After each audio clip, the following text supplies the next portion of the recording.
You are now tuned into the FuseBox Radio Broadcast with DJ Fusion and Jon Judah. Syndicated worldwide to bring real black radio back to the masses. All right, everybody, 1 2 1 2. What's going on? You're now in tune to another session of the syndicated worldwide FuseBox Radio Broadcast with DJ Fusion and Jon Judah since 1998. Whether it's on your FM dial, internet radio station, podcast, or website, bringing you a slice of what we call 21st century black radio to the masses. What we talk about black radio, we're not talking about you hearing the same 25 songs and one or two little bits of gossip or news, and we just call it a day. We keep things diverse with all the music that we throw on, so you'll hear hip-hop, soul, funk, jazz, reggae, and a whole bunch of other good stuff, as well as different bits of news, commentary, interviews, and all of that good stuff. Shout out to all of our broadcast affiliates who are down with the FuseBox Radio sound. You can check out the latest list over at blackradiosback.com, our official blog. And yep, let's get into what we're going to do this week for the show. You got myself, DJ Fusion, on the mix and commentary, and on the side you got my bro Jon Judah. What's going on, man? Yeah, freaking hi, ladies and gentlemen. Of course, Nappy Von Funker back in the building. Vinny Vortex is back here, rising up to the ceiling. Of course, Jay Judah back in the house, just seeing what I'm feeling. Of course, here with the wonderful and beautiful DJ Fusion, the FuseBox Radio. Of course, got many a good show, many a good song. We hope you all come along. DJ Fusion, what you got to say for me, Doing pretty good. Glad to be back up in the mix and everything as always. And yeah, we got a lot going on with this week's show. A matter of fact, let's break that down before we break down all the ways people can reach out to us in the commentary and stuff. This week, we're going to have our Black Agenda Report segment and Direct FX segment. We're not going to have a free press segment this week just because we have a really fly interview that we had go down last week. Some people might have heard it on the blackradiosback.com website. We had an interview with drummer and producer Will Calhoun of the seminal rock group Living Colour. Some would say, one of the rock groups that was part of the big main black rock, Afro-punk movement and all that, but just a dope rock group in general.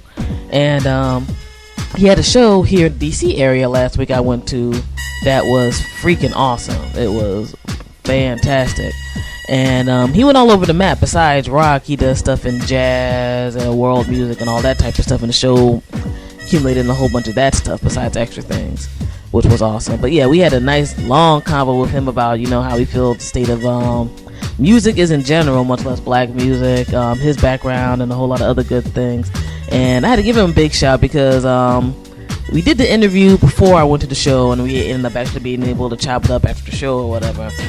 Very on point and humble dude, and extremely talented. Like if you would hear, like if you even try to check out some videos of Will Calhoun or recordings and stuff, you would think there's an entire drum line behind this dude, and it's just one dude. And seeing him play all that stuff was unreal. So in the day and age where you got people like, I got this many views on World Star or YouTube or whatever, they think they're a star and that they're the most talented cat in the world. Nah, yo, not at all. That was another reinforced thing where it's like you got to step up your game a lot to get remotely near to what people call classic, and that brother is classic right there. So big shouts out to him.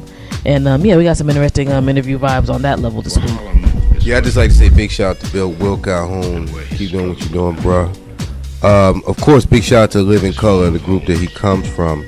I think they're classic rock, classic black rock, and he was the drummer, is the drummer for that great situation they have right there. One thing that I learned about Living Colour years ago is that I think when they had I guess they're the first black rock group to have to make it up Billboard that high as they did. I think as the jacket on their CBGB. They did some songs at CBGBs and they had put it on a recording, and that's one of the main ones that I got.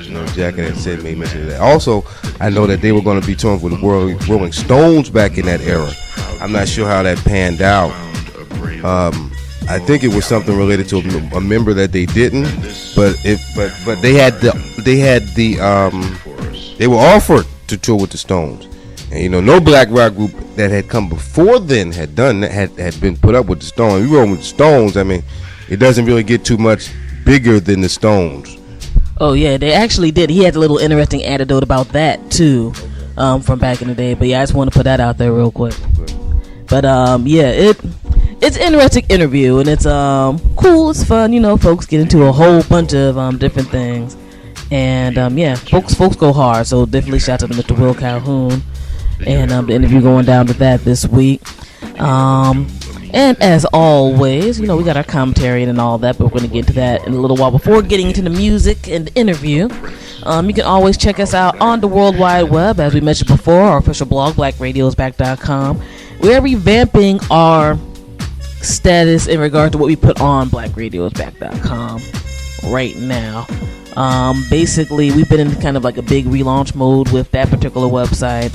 For those people who have already checked out the overall website, FuseBoxRadioOnline.com, FUSEBOX online.com. That's a nice portal into getting into all of our social network sites and everything.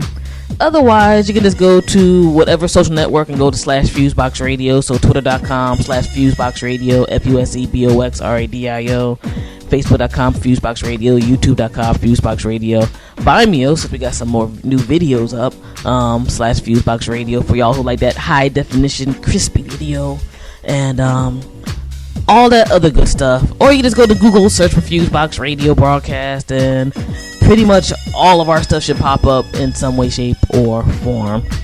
And of course, shout out to all of our wonderful broadcast outlets that trust to dig the FuseBox Radio vibe and put us on wherever each week. Or you click on that website, you're at work, you click that player, and you can find us out. Also, you can search for us on iTunes, Zune, Flycats, and other music RSS feeders. Check for FuseBox Radio. We should pull up our nice little logo and everything. You need to subscribe to the weekly broadcast, and with Blip TV, also you can subscribe to the videos we're popping up. We're going to go into a lot more events, so there's going to be a lot more video updates than within the past year. So definitely check that out. Shout out to the folks in DC over at the Washington DC Green Festival as well. We taped a speech/discussion by Brazilian music artist Gilberto Gil over there, and you should peep that. It's definitely kind of interesting seeing his take on the entire music and creativity and copyright and all of that good stuff. But yeah, it's busy, it's hectic. We got a lot more going on in the upcoming week. We should have some Howard University video and pictures. Hopefully their homecoming is jumping off this week, so, and they got 90 million shows going on, so it should be madness. So if you see the FuseBox Radio, or one of us carrying the FuseBox Radio bag, say hi and all of that good stuff. But yeah, man, just glad to be back in here for another weekend things of the FuseBox Radio show. And let's get into a little bit of news and commentary before we get into the music mix. Unfortunately, a few people have passed away within the past week or two. For my reggae lovers, roots reggae and dancehall reggae, earlier this week was kind of sad. Gregory Isaacs passed away. He had a battle with cancer. He passed away in London.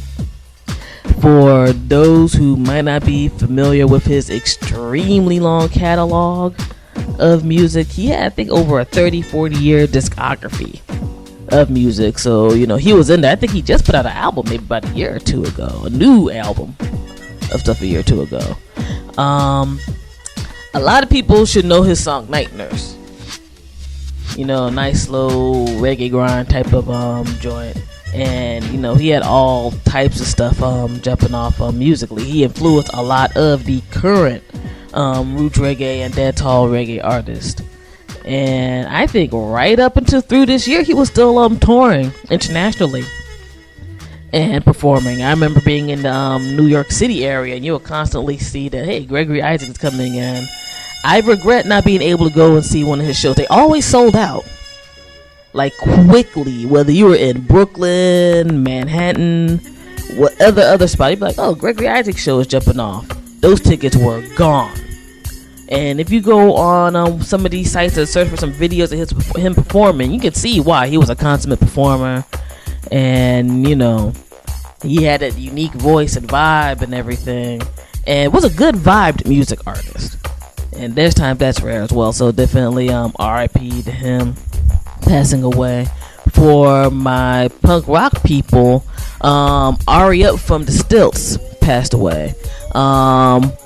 For those folks, this was around the time when Johnny Rotten and a whole bunch of other people were getting the punk rock movement jumping off around the NYC area. And she was very important in regard to crafting music, playing bass, and a whole bunch of other stuff.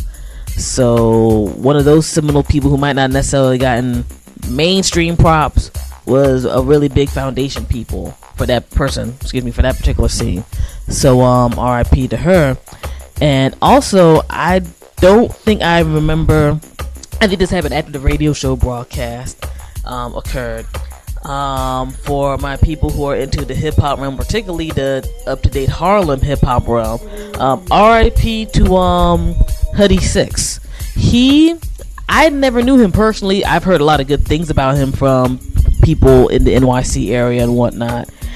He was a member of Mace's Harlem World, and he also rolled with the Diplomats and Big L and a whole bunch of other people. He was supposed to be a really good dude, like a good vibe type of dude, always willing to reach out and help out people and other types of stuff. Ended up getting into a car accident around the George Washington Bridge, really close to Cameron and a whole bunch of other people, since a lot of these cats grew up with each other.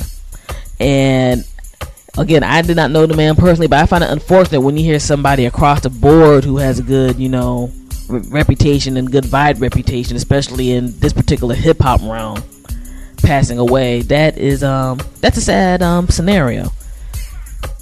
And I've had some people tell me, especially with the newer street era of of rap and stuff in Harlem, that that was like a keep the peace dude, and just wanted to have everybody make good things happen. One of the more behind the scenes type of cats on a whole lot of levels. So on that end, I think we had to give props due, since we had to give props to everybody on that level, and people will definitely be missed on that end. And let me see, we touched base on the side of music ends. Let's get into a little bit of the hard news, as it were, or the more international crucial news. Here in the States, I think people are trying to make people disillusioned about voting, and a lot of congressional seats, governmental seats, and stuff like that are going to be open for vote this election day in November. As we always encourage, whoever you vote for, make an educated vote. Check where people say they are on their particular stances and all of that good stuff. And just because Obama's in office doesn't mean you're supposed to sit back and be like, woo, everything's all good. Obviously, if you've been around the past 2 years, it hasn't been all good. It's been better, but that was like 8 years of hell people went through before, so it's supposed to be somewhat better. So, and also voting, is like a kick in the ass to a lot of people trying to show where you stand and what other type of stuff is jumping off. Judah? It's left wing. People say left wing and right wing. Usually left wing and right wing comes off one thing, one bird, one motion, one entity. So regardless of Obama, people are going to point fingers at Obama. At the end of the day, he's representing policies that were handed down to him by people who did not look like me or have the intentions or me in mind. So I don't necessarily look at this as Obama. He's just a baby in a baby carriage being pushed around by bigger people. And half those people don't nobody know about. You know what I'm saying? So definitely, as Fusion said, watch who you voting, and also think about independents and others.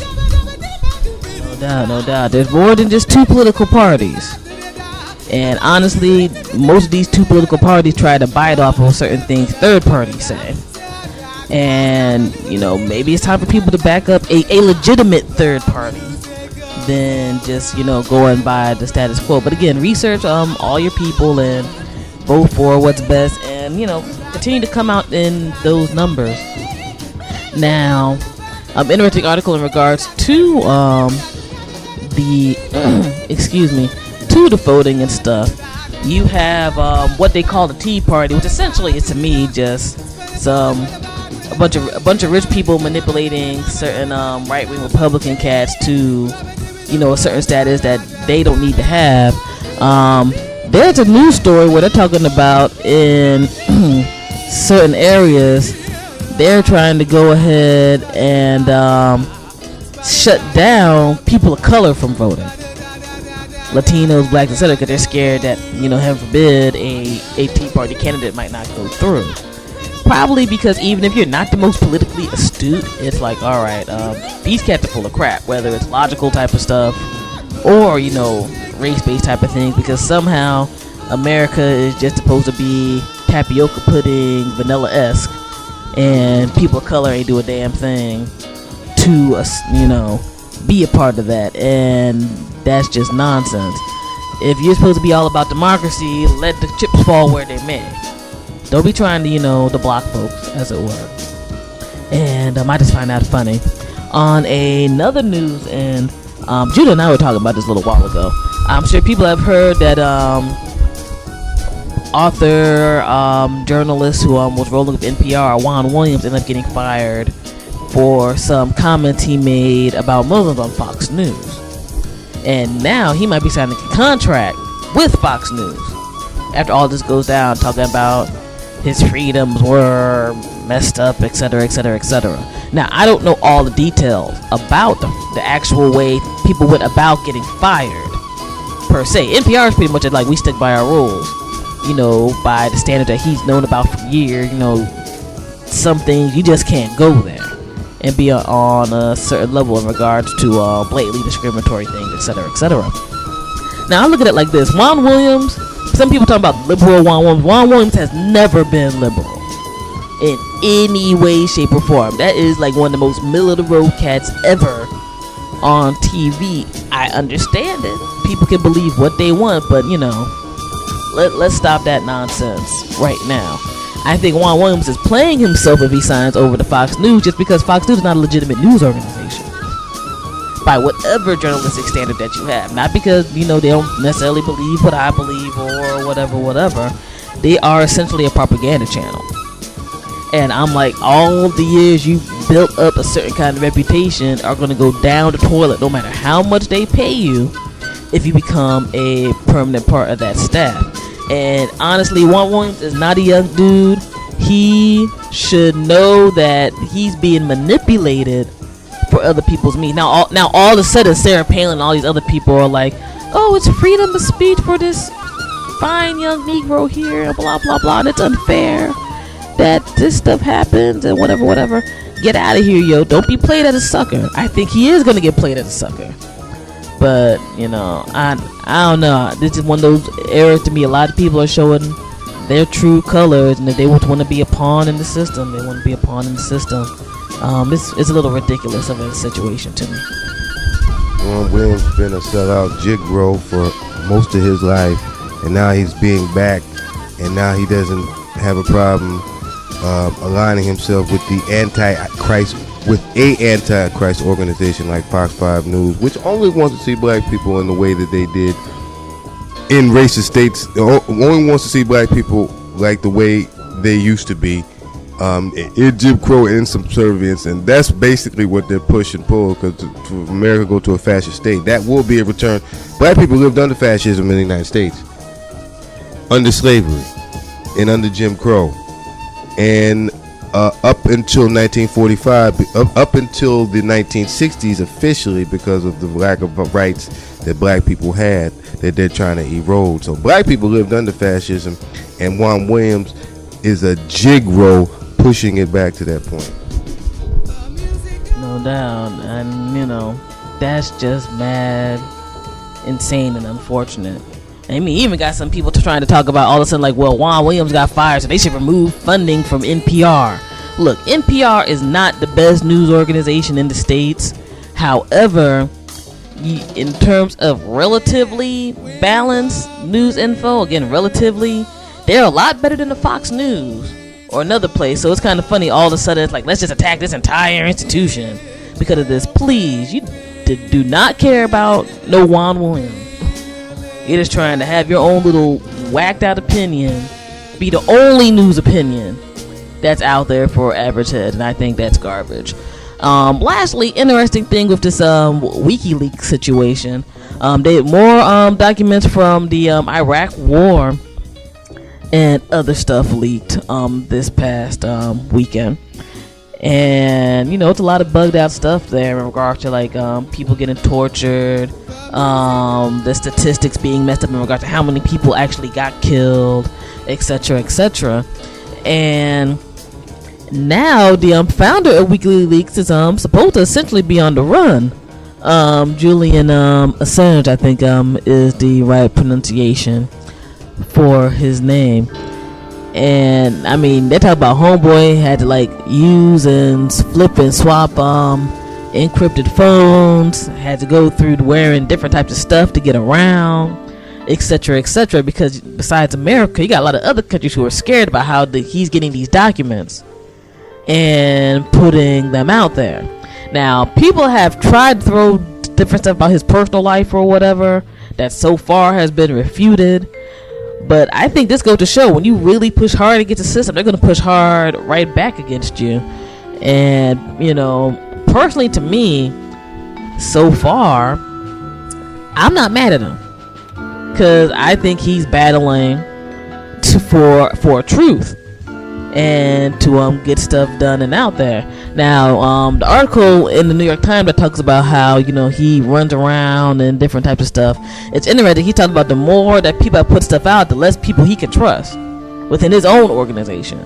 Like people who are former loyalists are like falling by the wayside and stuff like that. And this is just off of the series of documents with the Afghanistan war scenario and the Iraq war scenario. 39-year-old dude who's supposed to be damn near a genius into computer stuff and computer hacking and stuff like that. And the thing that some people are mad at him for is not just the fact of the whistleblowing, but being able to gather all that information in bulk and just do a big mass dissemination of it in the technological age. Which is why when people look at situations like net neutrality and a whole bunch of other stuff, it gets kind of deeper in regards to, if somebody was trying to block off equal access to the net, all of a sudden you might not get that joint. Or how some people are, you be trying to download something like, damn, it's taking all day, whatever. And things going from there. So I mean, personally, at least on the level of what he's doing as an individual to put stuff out against crazy systems, I salute him. I hope he's not a nut in his personal life or whatever, but on some levels as of now, I don't think that matters. Yeah, God bless him. You gotta love a white boy like this, you know what I'm saying? And I hope he puts out more information. I hope he starts to pray, and I hope he accomplishes what he needs to accomplish and what he wants to accomplish. No doubt. I mean, my thing is, I want to start putting in requests for WikiLeaks. I'm like, can you find some CoinTraPro documents? Can you find some whatever else is good that's jumping off? I'm saying, if you got these war documents, just like start having people put something on Twitter or something. I'm saying, let's go hard body with it. Find somebody to find out why these Martin Luther King and Malcolm X papers haven't fully gone out from the CIA and the FBI. I don't know, maybe just because of the mentality I have, it's like if you're already going hard body and people are going crazy, you might as well just go buck freaking wild and call it a day. So yeah, it's interesting scenario with how everything's going down with that. Oh, finally, on one quick bit of news, New York Schomburg Center is going to get a bunch of Maya Angelou's original writings and stuff like that for their archives. So shouts out to them. I think that's definitely an interesting grab people made on that cultural level. You know, she definitely has made an impact from her earlier books. I'm personally more of a fan of the books than some of the poetry later on, because those early books from back in the day were some powerful books to her poetry and stuff now. So, you know, shouts out to them for still doing their thing and collecting different parts of Black American culture for people to check out later on and to have access to later on and all that good stuff. But yeah, man, got a lot going on in this week's show. We about to get into it.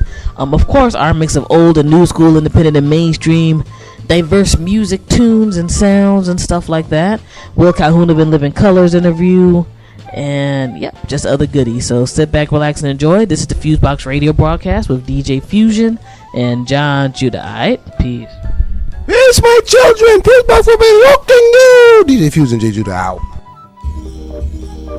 Yes, international, channel live, illegal broadcasters, bring it to your set, what, the last dragon, I get the fist first, you wanna contest the Biddy Boom, your where's best to be a nurse, so she can sew up the stitches, while I get these riches, and run around town, chasing these Puerto Rican, get me mad, I react like Lil Fix, politics, I revenge your brass knuckles and war sticks, a street vet, ready to rumble anytime, no chop is a disrespect that I retaliate with my rhyme.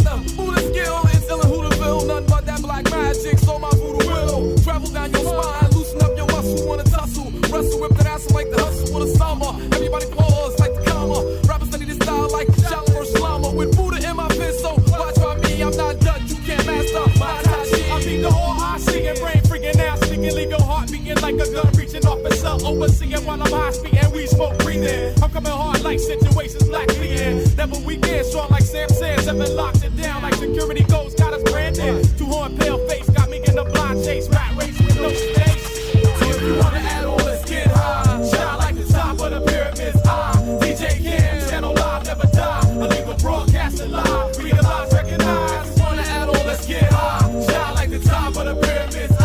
DJ Cam, channel live, never die. Illegal broadcasting live. Realize, recognize. I bust, causing more damage than a gun with hand skills that make master sure run. Attack you, like Vietnamese with my black belt and street fighting at 360 degrees. You don't wanna with this arrogant, ignorant, nigga get bitten, balled up like pocket lid. For them that jump me at Ann's crib, y'all don't know me when I see you touching the oceans like Tony. I keep the wise, I rise, cause of wisdom, blood screen like my eye, I'm high, off the ism. Milk like Carvel, rappers be coming like Marvel. Or caught up in the fashion, figures more than Gartrell. The style goes around like a trend, but always in. Metaphors, synonyms, get more pussy than Cleo Sims. Hey, what the fuck you say? Just chillin' with DJ Cam, puffin' it out of the way. Hell never derail, in fact, I'm murderous on tracks like Colin Ferguson. Yeah, blacking out black, niggas it could happen, trapping pressure. But Chuck, I opened up the government's letter and said they were suckers trying to I simply wrote Duchess. The builders and destructors bring their ruckus till they die. Sunrise high like bricks and now why? That's why I keep my head to the sky. If you wanna add on, let's get high. Shine like the top of the pyramids.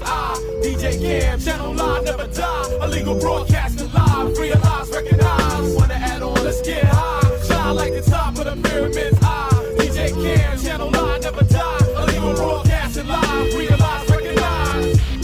Realize, recognize. Realize, recognize. Realize, recognize. DJ Cam, everything will be fine. No other channel live. Illegal broadcasters, Billy Boom, C5 Colossus.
girl fly like kite. They hold hands until next day. Boy, then let's go hit his way.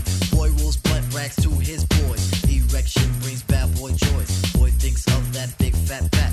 Big black fat, love big black fat. Girl calls boy to stand him up on Saturday. Saturday, Saturday, it's a Saturday, it's a Saturday, it's a Saturday. Saturday, it's a Saturday. Saturday, it's a Saturday. Back once more with a wallop in the score. Sponsored by the riff, shoulda make you rock your hip. Revival of the roller boogie in a ricochet to make you think about the time we spoke fun instead of fight. But diving from a piece of metal shoulda take your life. Slip your butt to the fix of this mix. Toss that briefcase, it's time to let loose. Cause you work like heck to get the weekend check. So unfasten that sleeper on your neck. Connected like a vibe from the wheel to the foot. Come on everybody, did the funky output. 5 days you work, 1 whole day to play. Come on everybody, wear your roller skates today. It's Saturday, Saturday, Saturday, it's Saturday, Saturday, it's Saturday, Saturday, it's Saturday, Now as you pump your fists, I reminisce to a bounce rock skate roll fest to impress. Hey pretty diamond, do you like the way I'm dressed? Cool, keep the faith and be my mate, cause all we need is feet. But promote the hustle cause it keeps me thin. No need to talk, look who just walked in. Is there a dread on skate? Yes, man. So kick the wham on this jam. Oh, Mr. Sprinkler, wet me for one, Mr. Sprinkler. I'm heating high five and a day's no split. With a yawn, I trip to the dawn. Out comes the bodies following the one idea. It's clear, rattle to the roll. Hold back up the track, grab your roller skates, y'all, and let's zip on by. Zippity dude, let's zip on by. Feed on the weed and we're feeling high. Sun is on thick and the cheese is rolling thick. Come on, it's no time to hide. Season is twist, spinning and winning. No hack and sack, let me in. Spill on the bottom away, but it's okay. It's a Saturday. Now let's all get baked like Anita. Watch Mr. Lawn, don't look at the beat. Feel on the farm, I'll feel on the. Hey, watch that. It's a Saturday. Now is the time to act the fool tonight. Forget about your worries and you will be alright. It's Saturday, Saturday, Saturday, it's Saturday, Saturday, it's Saturday, Saturday, it's Saturday.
Milk D. Right now you're listening to the FuseBox Radio with DJ Fusion.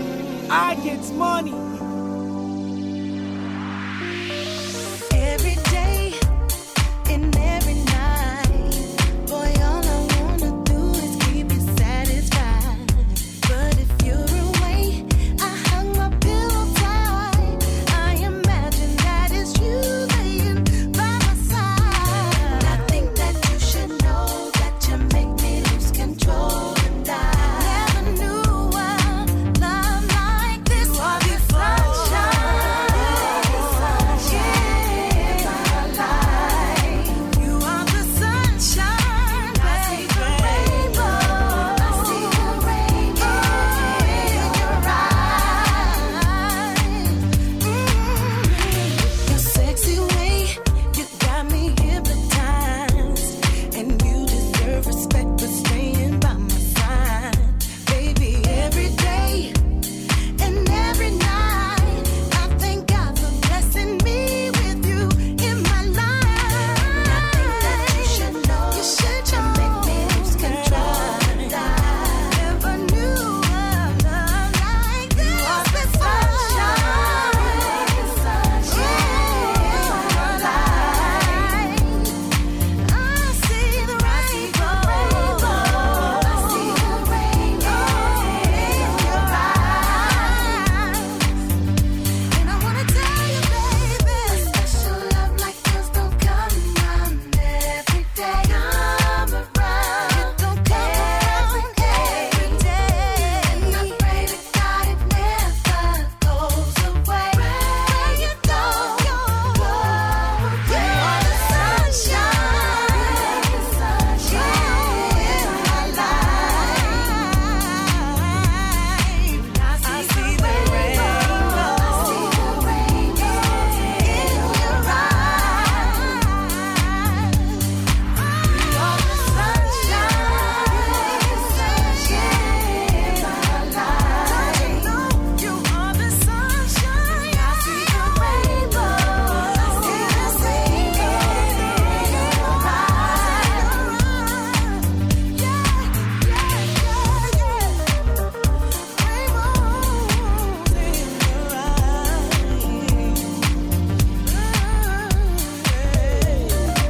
see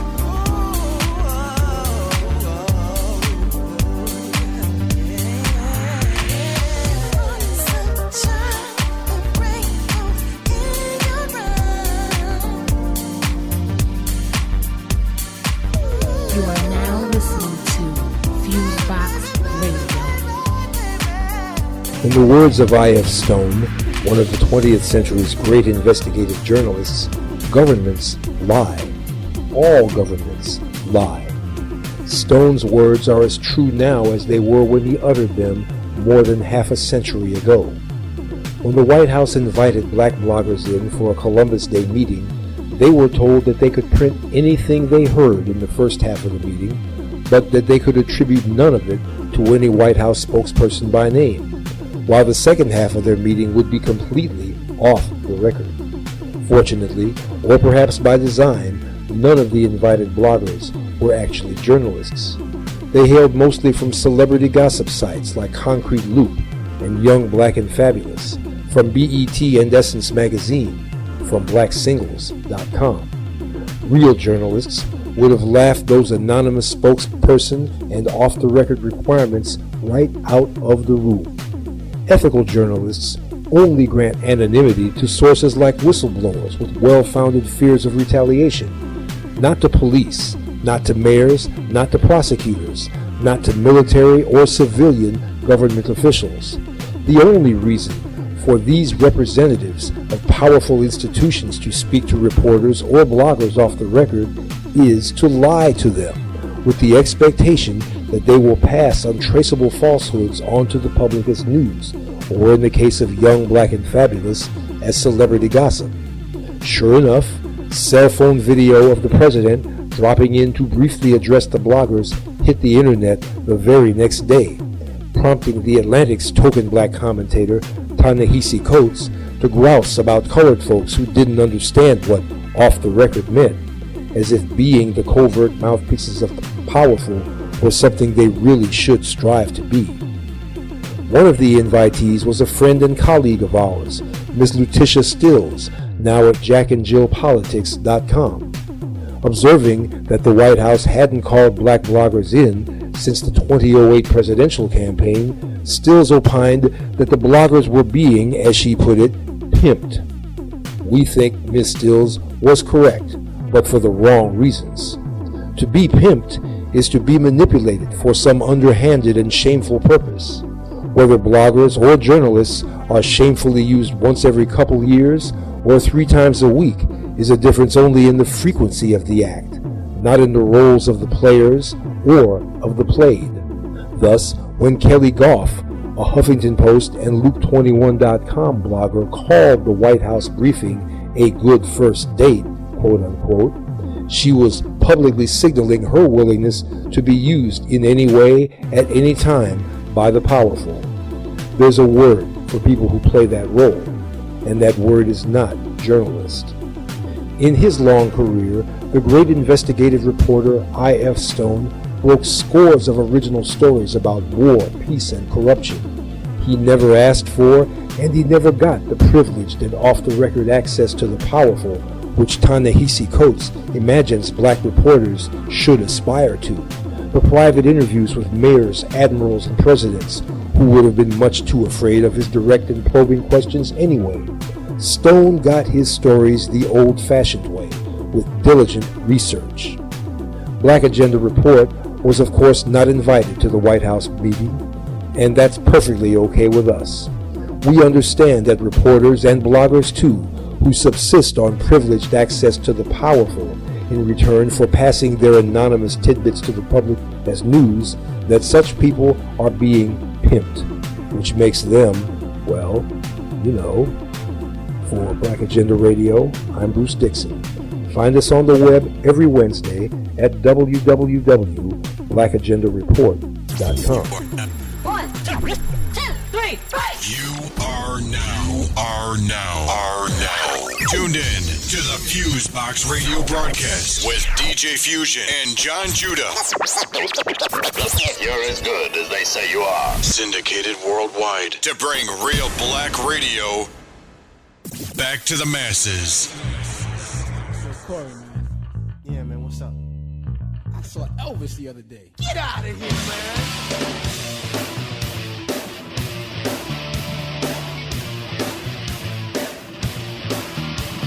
Tabloid scream, Elvis seen at a shopping mall.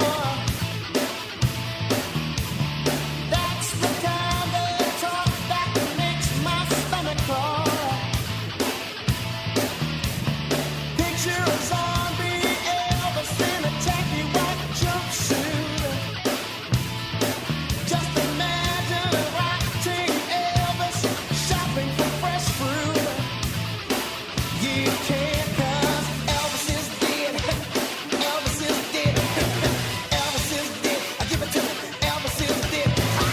Elvis is dead. Elvis is dead. Elvis is dead. Elvis is dead. When the king died, he was all alone. I heard that when he died, he was sitting on his throne. Alas, poor Elvis, they made us know you well. Now you dwell forever in that heartbreak hotel. 'Cause Elvis is dead. Elvis is dead. Elvis is dead. Elvis is dead. Elvis is dead. Elvis is dead. Elvis is dead. Elvis is dead. Band. Elvis Presley.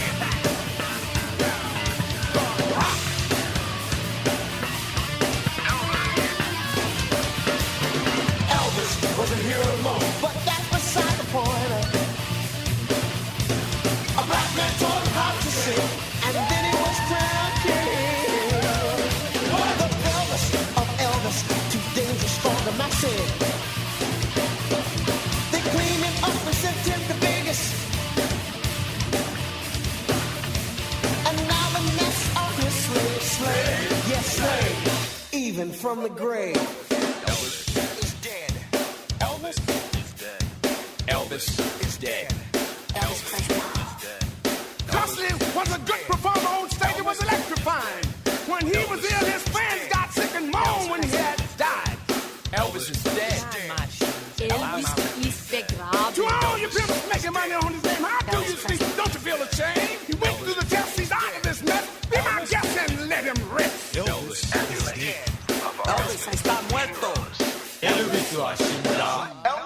has left the building.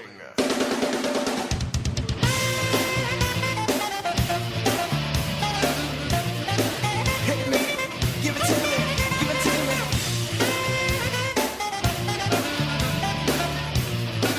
Listen up, I got a reason to believe we all won't be received at Graceland. I got a reason to believe we all won't be received at Graceland. I got a reason to believe we all won't be received at Graceland. Lord, well, I got a reason to believe we all won't be received at Graceland. No, not you, my brother, 'cause Elvis is dead. Elvis is dead. Elvis is dead. Give it to me. Elvis is dead. Give it to me. Elvis is dead. Elvis is dead. Elvis is dead. Elvis is dead. You're now listening to FuseBox Radio with DJ Fusion.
All right, everybody, 1 2 1 2. What's going on? You're now in tune to another session of the syndicated FuseBox Radio Broadcast with DJ Fusion Jon Judah.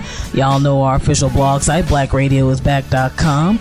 And you know how we do whenever we do interviews. We bring in some of the best that are doing it, period, in the music field and beyond. And this week we got blessed with a very special guest we got on the phone lines right now. We got Mr. Will Calhoun. A lot of people know him as the drummer for the seminal rock group Living Color, as well as a lot of other great projects going on and productions and other good things. How are you this evening, Mr. Calhoun? Doing fantastic. Thank you. All right, and definitely thank you for being a part of this week's show. And one of the I guess first and foremost, for all of those who may not be as familiar with your background and personal history around what area are you from? I'm from New York. I'm from the Bronx, New York. Home of hip-hop, grew up here, and being in New York City, being in the Bronx especially, was a brilliant experience for me to grow up and be able to go out in the world and do music based on the clubs that used to exist in our neighborhood. A lot of Latin clubs and a lot of clubs where proper R&B was played. We played out in the parks often as well. And it was the beginning of the hip-hop era. Basically, in my opinion, started by a guy in his neighborhood named Pumpkin, Errol Bedwood Pumpkin. His name was Pumpkin. And he was a gentleman who was selling beats to record labels even as early as 1974. So Pumpkin was also a great classical pianist and a wicked jazz and funk and rock drummer. So it was good to be around, that kind of energy, as well as being able to go into the Village Gate in New York or the Vanguard, the Madison Square Garden, and see Parliament Funkadelic. So it was a really fantastic arena for me to grow up as an artist in the city. No, I can definitely understand that, and all those influences showed throughout, the decades of your work and things right now. You also, if I remember correctly, got formal schooling at Berklee College of Music. Is that right? That is correct. I was a recording and engineering major at the Berklee College of Music. I decided to take something a little bit different than actual just studying music because I was so sort of hell-bent on not leaving New York City to study music. I felt like New York City was the best classroom for me in America anyway. And leaving was a bit difficult to do at the time, but I'm the youngest of three, and my mom is a 3-degree holder, so not attending college was not a possibility in my home. I figured I'd go somewhere where I could study and still hang and still be able to get to New York. Boston was a great information city, is a great information city, and I was able to attend Berklee and then, take a few little side courses at Harvard, as well as visit amazing bookshops and CPUs, record stores in the New England area, and I was able to get a lot of great information, a lot of jazz records and rock records and rare books, being in that city. So I did attend Berklee. I did graduate, which most musicians don't do from Berklee. But I did stay for the 4 years, and the engineering helped me quite a bit at that time. The music production kind of educational process was just starting to happen, I would say, to the mid to early 80s. And producers and writers, the industry was changing. CDs were coming into play at that time. It was an interesting time to study engineering and sound, and also the business of music, of producers and fees and recording studio contracts, record contracts, percentages, royalties, publishing. All of those things were involved in our curriculum as well, and it was very, very helpful to study both the sound and academics of the music business. With me leaving Boston and immediately coming back to New York City and getting myself, my feet and just my whole concept wet with music, basically, just to dive into the pool and start to survive and be creative. No, definitely, and that's something that's always been needed, but it's definitely more direly needed now, especially in I would say, the current mainstream music landscape. There's always been great music being made. There's still great music being made now, so I never want to put stuff into that particular box. To quickly backtrack, you said proper R&B earlier. Is there R&B that you're not necessarily feeling that's out right now? Or? Well, I'm not necessarily. I'm not feeling it, but I mean, labels are kind of interesting. I actually don't really believe in styles of music, and I learned that experience traveling to Africa very often and studying music, studying indigenous music. That the titles are kind of become maps and passports and borders with music in the industry, and how money's made, and how artists are divided, and how the money's divided. But I said proper only in that I think I know for a fact the R&B of that generation was just different. I think the musicians were more musical. The singers and musicians were almost on the same level in terms of being able to write, produce, direct, and whatever else they were doing. Their structure was different, although still I think the best R&B musicians are coming out of church. A lot of them were then as well, but the music was just deeply rooted, and I felt like the industry of it, not necessarily the record industry, but the industry meaning us folk that were doing the music, there was a lot more going on, a lot more opportunities, a wider variety. We had different types of music being influenced by R&B, and we were coming from the Earth, Wind, and Ohio Plays, and Chaka Khan schools, and War, and these kind of bands that had horn sections and keyboards and percussion and background singers and so on, or folks playing 4 or 5 different instruments in the band. I think it was a sort of a different scene and a different sound. I'm not knocking necessarily R&B now, but it almost became, in my opinion, one-dimensional. Okay. From where it used to be sonically. So when I say proper, I don't mean that the music now is not proper. I just proper in definition of what rhythm and blues really means to me, which is what R&B stands for. Really, it's just rhythm and blues, and it's taken from the New Orleans concept. And the Philadelphia, the sound of Philadelphia and Motown, and all of those things sort of thrown into one pot. And it's a shame that with all of the history that we have in this music, that it's become this kind of almost homogenized ear candy for a lot of folks. And I'm not knocking any artists out here doing what they're doing, but I have to say, as a historian and someone that really researches music and invests in music and loves the music, if I look at what's happening to now, that's the only thing that I could. That's the only way that I could sort of phrase it. And it's not a negative thing in terms of talent, but it's a how can I put it? It's kind of like it's one-dimensional. I'll leave it there. It's one-dimensional to me. And it'd be great in listening even to some R&B artists that are tremendous today, get into some more areas of what people like to call black music. What that really means. What does that really mean? I like to hear. I remember when I was on tour, I'll give you an example. Okay. When Paul Simon came out with his record, he had the South African artist in his group. The Ladysmith Black Mabazo. And I ran into Paul, and we actually were talking about that. And he talked about going on a black college tour to speak to students because he felt like he was getting slammed as kind of like a white man pimping African music or pimping black music. And he asked me my opinion of that. And I said, well, I didn't hear that when I heard his record, nor did I feel that when I saw him. But in going to Africa often, I can't help but think to myself, why aren't there more African American musicians going to Africa? Number one, just to go. Number two, to write music and work with brilliant artists and brilliant musicians over there. It's still something that I grapple with. When I go to Brazil, or when I go to other parts of Africa, I meet so many tremendous musicians. I mean, it's ridiculous. You go to a place like Sao Paulo, Brazil, and just like everyone's a great guitar player. The bus driver, the mailman, the fire, just everyone plays music. Almost like we're just kind of communicating and being social. It's part of their cultural structure, and it's on a pretty high level too. It's not just Kumbaya and some Beatles songs, So that in light of what's happening now with a lot of very popular and famous R&B musicians who also are doing financially well, I wonder why there isn't that kind of a connection between, the motherland, or at least South America and the Caribbean, and what's happening today musically. I think it would just have a bigger impact on the music business. I think it would be more information for our youth, more educational for our youth. Maybe we're connected to that. I'm not saying we have to cancel what's going on right now. I just think that it's been homogenized, and it's just one kind of a sample of what's possible out there. I can definitely understand that. I do feel that lately there's been more of a lack of diversity of what gets put out there. And while there's always been good musicians, there always will be good musicians, it's kind of a shame that it seems like only maybe one or two styles are thrown out there and that's it.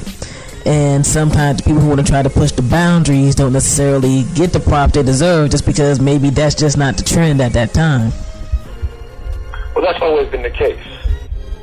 It's always been the case. I mean, there have been a few that have gotten through the cracks because they were just overwhelmingly amazing, like Charlie Parker, Jimi Hendrix, Ray Charles. I mean, you can go down the list. Even some being more alternative, like a Grace Jones.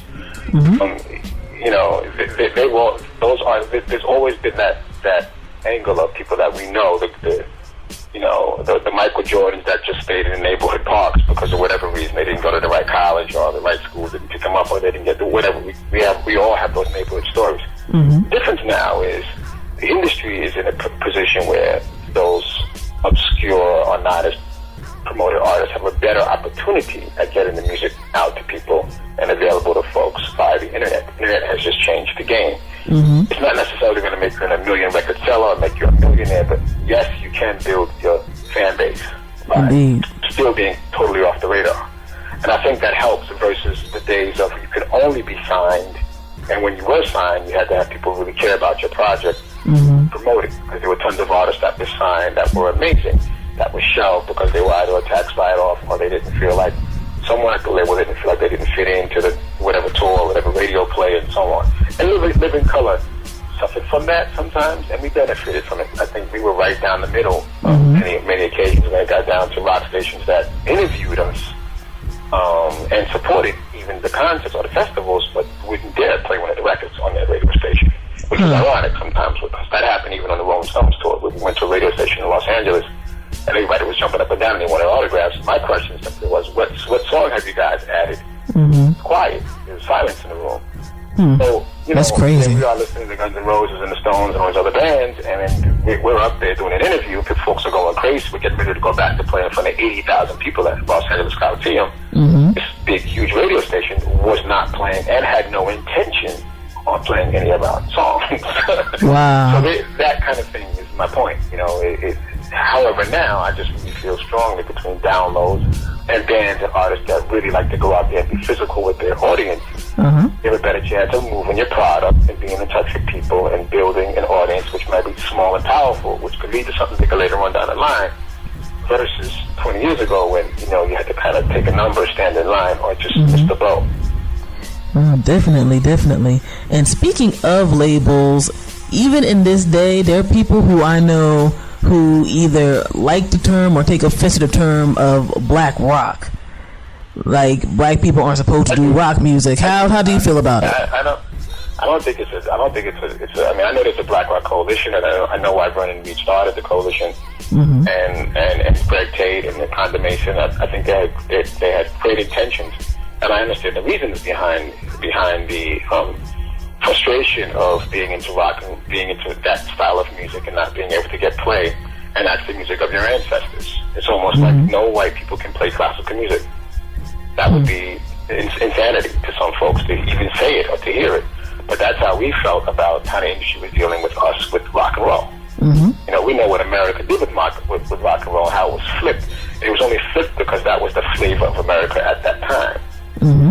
The 50s was a time when certain things in America were going on and certain people weren't allowed to do certain things. So the industry was sort of an example or mirror image of what was happening in the actual country, which usually happens that way with art and culture and politics. There's usually a nice equation there. You can find out who the president was and what was going on culturally, racially, what have you, versus what music is out there and available during that time. Good, bad, or indifferent. So, I don't like the term. I think it's a redundant term, and I think if you're not going to call, Van Halen or the Rolling Stones or these other bands white rock musicians, then you shouldn't call the black musicians, the African American musicians, black rock musicians. I think it creates a divide and it makes a separate genre of music once again. Like gospel and soul gospel. I guess that gives some other people a chance to get the award, other than the folks that invented the music. When I see these kind of titles in shows and award shows, it's quite shocking. But yeah, the term to me is redundant to say black rock. African Americans invented this style of music. The art form, 100%. There's no denying it. You can check it up in any surface, any website, any library, and you can even walk around and interview some people who are still around that can tell you that, white and black. It's just a hardcore fact. But I think it became a kind of a niche term with Living Color and the coalition and the success of Living Color, and it was a strange thing for us. I never was for using that term to describe what we were doing. But the coalition and the band fell one in one because Vernon, put Living Color together, and Vernon also started the Black Rock Coalition, so it was hard to divorce ourselves from that. But what do you say about a band like King's X? They about Rage Against the Machine, Bad Brains, go down the list, Fishbone. How do those terms work with those types of bands? They don't, in my opinion. So I'm against the term. I do understand it and why it was created and the concept was, but I think there's a huge misnomer about that term because you don't say black rap. True, very true. Black classical music, black bluegrass, black funk, black reggae. Those things may sound weird to your audience, but that sounds as weird to me as black rock. To me, it's on the same level. Alright, well, definitely got that answer on that one. I know that's one of the things I had to throw at you. Because when I get into those conversations with people, it can get very, very heated. So yeah, well, it's heated for a lot of reasons. I don't want to get too political in the conversation, but we have a very unique, African Americans have a very unique experience in this country. Indeed. And I think out of our experience comes a lot of phobias and insecurities and conformities and assimilations. And I think a lot of it was due to survival. I heard someone describing Stephen Fetchit as a brilliant man the other day because it's a brilliant man, but as a brilliant, like that story is a brilliant subject is what the cat was saying. Because he was clever enough to make his masters think that he was not smart enough to be out there working and getting cracked by the whip. But also kind of, but he knew if he put himself in that position, he would hang around because they needed the slave masters folks needed to have that cat around to realize, to make them feel like they were better than them. You know what I mean? It was like a model, a double model where we need him because he reminds us that we're smarter, or he reminds us that the things that we're perpetuating are true. So then it makes my lie more believable, or makes my hatred more believable, and so on. At the same time, he's not going to play that role because if he really steps up to the plate, he's going to be killed or murdered or put to certain kinds of sent out to war, what have you. And the cat used that model as a interesting technique on survival, and I think those experiences created interesting communities in our community. Where some African Americans are afraid of rock and roll. They're like, oh no. Yes. They're afraid of Buddhism. They're afraid of Islam. They're afraid of punk music. Because maybe somewhere along the way their survival was being conservative. Or they're educated. They're not like those other kind of folks. So now I'm educated enough where that's not what I need to do, or I need to comply with. I'm doing another kind of thing now. I'm not judging anyone, but I just noticed in being a member of Living Color and touring around the world and doing interviews for South Americans, for Europeans, for Americans, for Canadians, the different dynamic of people's definitions on African Americans' existence in the world and what it really means. And some people don't have a clue, and some are completely nailed the situation. So it's always interesting, but I know, let's just talk dealing with our own community. We have our own issues, and we deal with them in certain kinds of ways. And some folk, I attended my friend's dad's funeral 2 months ago, and he's been a Buddhist for like 30-something years, and his family they're from Jamaica, and they moved to London. Hardcore. One family part of it is hardcore Christians, and even at the funeral, and he had a Buddhist situation going on there. Christians just couldn't handle it.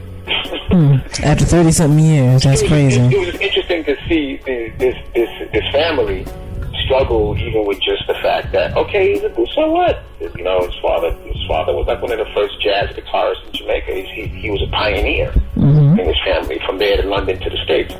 And they had video of him and stuff. It's a beautiful ceremony, but I was just, once the funeral started, you just felt like we can cut with a knife the room. I mean, it was divided. And we have those issues we have to deal with. So along with those issues come the structure of what we're supposed to be and what we're not supposed to be, and how we're supposed to look. I mean, music we should be playing. Even the misnomers of y'all are playing white music, or y'all are trying to be white, or y'all. That is just the same phrase of you. Maybe you have a daughter or son that comes home and tells you, Ma, If kids said I'm speaking white because you're speaking properly, that's not a racial comment to make, intelligent one to make. But it's the same kind of dynamic. And I grew up, in the Bronx. My friends, I Puerto Rican, Dominican, African American, Irish, Italian. My house was open to everyone. And I had a lot of my African American friends saying, "Man, what are you doing with Yes in your record collection? What's the Eagles doing in there? What's Led Zeppelin doing in there?" And some of them barely can handle Miles and Train and Arnett Coleman and the other stuff. But they felt like the music of our people is Earth, Wayne and Chaka and Patti LaBelle, and I love all that, the Jackson 5, and I love that stuff. I love that stuff. It's really, really, really, really amazing. However, I can't, I have a hard time. If you don't understand it and you're not feeling it, you don't like it, that's fair enough. But dealing with folks coming at that angle and not really being open and receptive. And I think going to Africa will help solve that problem. In my opinion. I just think a couple of trips, a little research, a little hang, a lot of phobias and issues that we have in our community, if not be solved, they can be cleverly addressed, intelligently addressed. I think all the answers are not here. I can definitely believe that here in the States. That's just not happening. So, yeah. Okay. With your conversation, you're hitting up so many topics about stuff I was going to ask. That's totally cool. We can just keep rolling along on that level. One thing I'm curious about, from your opinion, especially with the history of Living Color and from the area that you were raised in the Bronx, I mean, hip-hop and everything else is going to naturally intersect in New York City, especially around that time frame. In your viewpoint, do you think there's any particular reason why in this generation there aren't more, let's say, hip-hop MCs or crews working with rock groups? I mean, you see a little bit more of the electronica people and stuff like that, but not anything like, let's say, Funny Vibe from a while back when y'all did it with Stetsasonic. Right, and NPE, right. And Chuck and Flavor on it as well. Yes, indeed. I don't know why, because I think that the Run DMC Aerosmith thing was completely brilliant. To me, that was a brilliant video, it was a brilliant track, it was a classic track, it was two totally different types of artists coming together, and if that wasn't, to me, at least an example of more folks getting involved, I don't know what is, but I felt like the Walk This Way thing was just, and we know growing up in the hood, everyone scratched Aerosmith. All the DJs scratched Walk This Way. That was one of the things they scratched in the park. So for us, it wasn't a big deal. We're like, oh well, they just did it with the band. But we heard that riff playing ball in the park. We heard that riff on boom boxes. We heard that riff in the lunchrooms in school. So it wasn't a new thing for us. But I don't know why there isn't more of it. But Public Enemy is kind of like our cousin group. We came up around the same time. And I know Vernon's playing on the first record, but we also toured together. And I don't know why there isn't more of that influence. I think the artists that I work with, between Stets, the Run DMC and Mos Def, those are the ones that were the most closest to even knowing a lot about the idioms of rock and alternative and even some jazz music. So I don't understand. I can't answer that. What I do like about the DJ side of hip hop is, especially really good ones, are how intelligent the cats are and how much research they do. They head out to these record conventions. And they buy and research these amazing rare records to put in. So a lot of those guys surprised me on the knowledge they had about music. I mean, a guy like Hank Shockley's do when it comes to music and discographies and what records came out and what labels. And most of the guys are. So to answer your question, I don't know why, because many of the DJs that I spoke with just are so clever and they know so much about so many styles of music. I'm shocked that more rappers and I'll just say MCs in general or groups did not get more involved with the rock sound or rock bands. It is a shock. It's a great question that you're asking, but I have no idea. I just feel after Walk This Way that it would just, the gate would open, and it didn't. Yeah, it's just one of those things that even now I just find kind of weird. Like, you'll hear samples every once in a while, but not like that organic. Hey, let's just get with a band that's dope and let's roll like that. And you see people who some people, when they get to a certain point, they want to perform with a band, but you don't see that rock influence. So I just thought that was a weird thing. There's a few reasons for that. I mean, you know, you can go back to a few things. You can go back to the 80s. You can go back to the Reagan years when this music was pulled out of the schools, when my older brother and sister used to go to school, and everyone played an instrument. You were given a locker, you could play in band in school. There was a budget for it. You know, the city had a budget for it. And you saw young people walking around waiting for buses with violin cases and guitars and cellos and violas that weren't attending music and art or necessarily music schools, just folks that were also just attending regular schools. And I think the culture of and the brilliance of hip-hop came out of creating music another way with machines, because that's what some of the most for the young folks who didn't have an older brother or sister that played music, the pops or moms didn't take you to see something hip and cool, you had to figure it out. So it's a brilliant concept. However, it divorced itself from the band.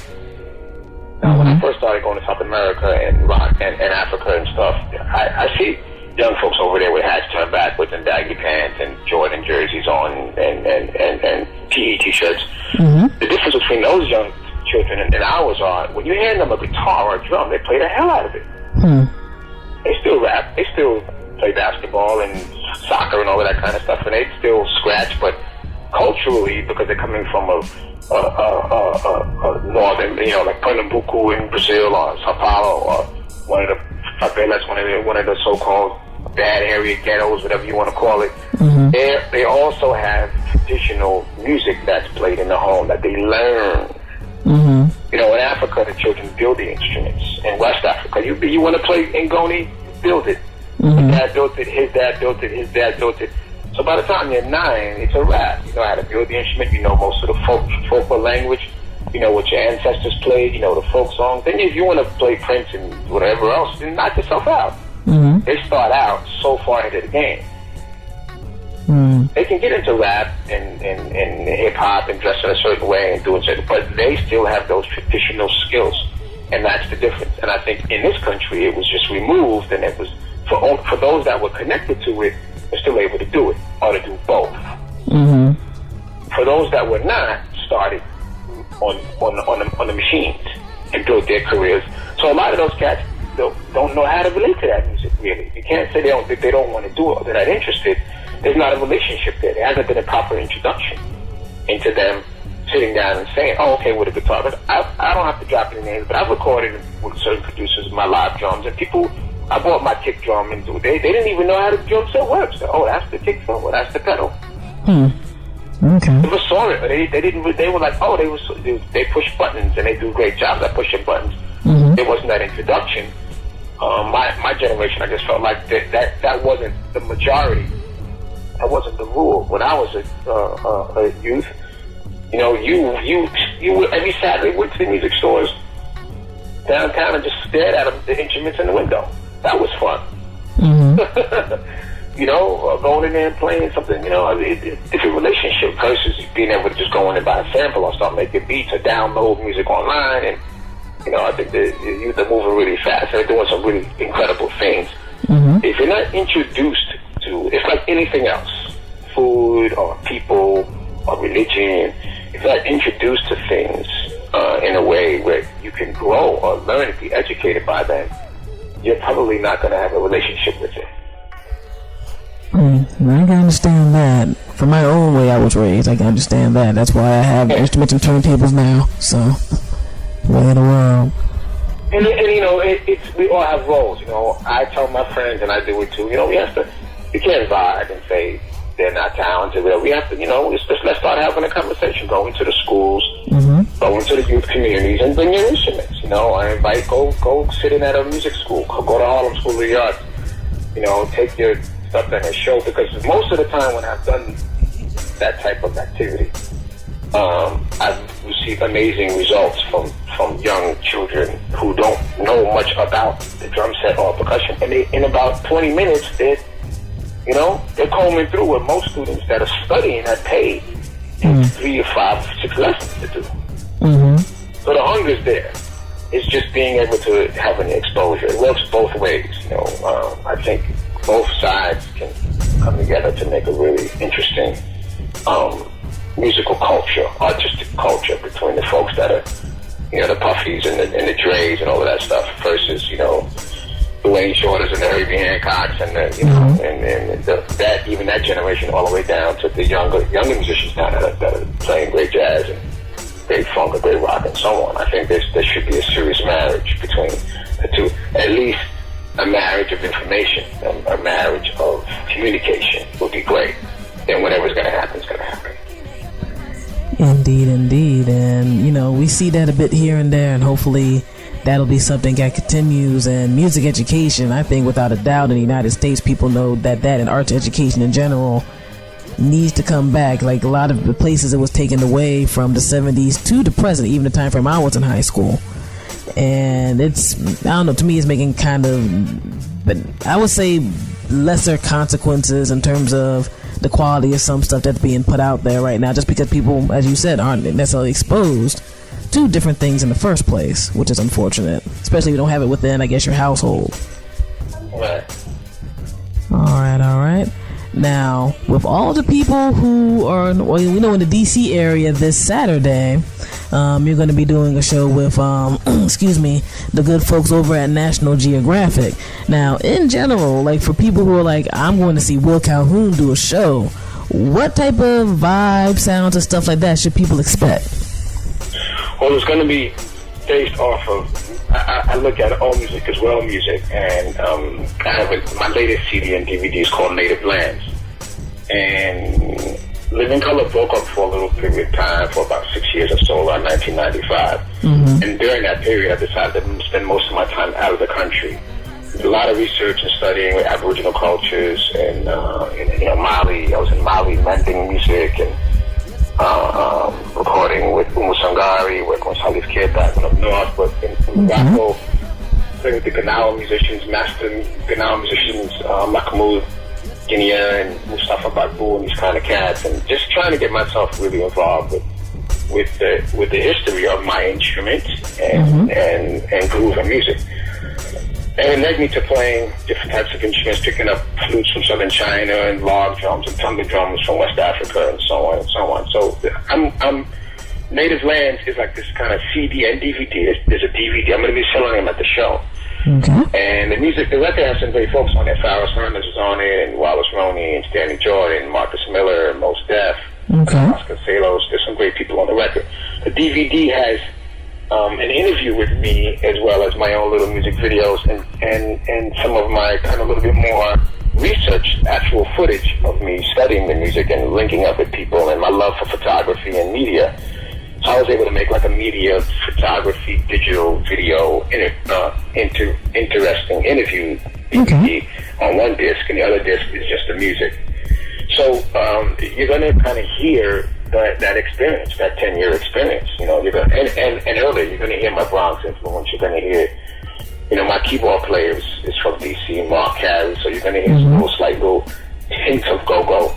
And I remember being exposed to go-go when I first heard about it. I didn't want to buy the records. One of my good friends, my schoolmates, David Dyson, told me, look, one of these spring breaks at Berkeley, instead of going home, why don't you come to DC? And when I went down to DC to see, Junkyard and EU and all of these amazing bands, I understood the music, because DC cats used to tell me that, hip-hop sounds square to them, and I think that I was offended by that until I went to DC to understand what they meant by square. And go-go is completely swung. The music is almost played like jazz. Yes. How to swing, how to groove is in that music. So you're going to hear some of that. You're going to hear some African music, and it's going to be a mix. We kind of like a jukebox, and a DJ jukebox, in that we're mixing acoustic jazz with rock and funk, electronic stuff, and world music instruments. I'm going to be playing a few things: little wave drum, little flute, little tonga drum, maybe some voodoo drums from Nigeria. So you're going to get, it's a trio. I might have a guest or two, but basically it's going to be trio, and it's going to leave us room to create this nice grooves and palettes and experiences in life. And the music we try to present live is just a reflection of how we used to live, how we're living, and how we want to live. Awesome. Well, I know I'm going to be front row and center. We got 5 people from the radio show who are also going to be there, who just did a drawing for the tickets, and I had extra people who bugged me about that, but I was like, you got to pay for those tickets. We already did our giveaways. Sorry. Well, that's great news.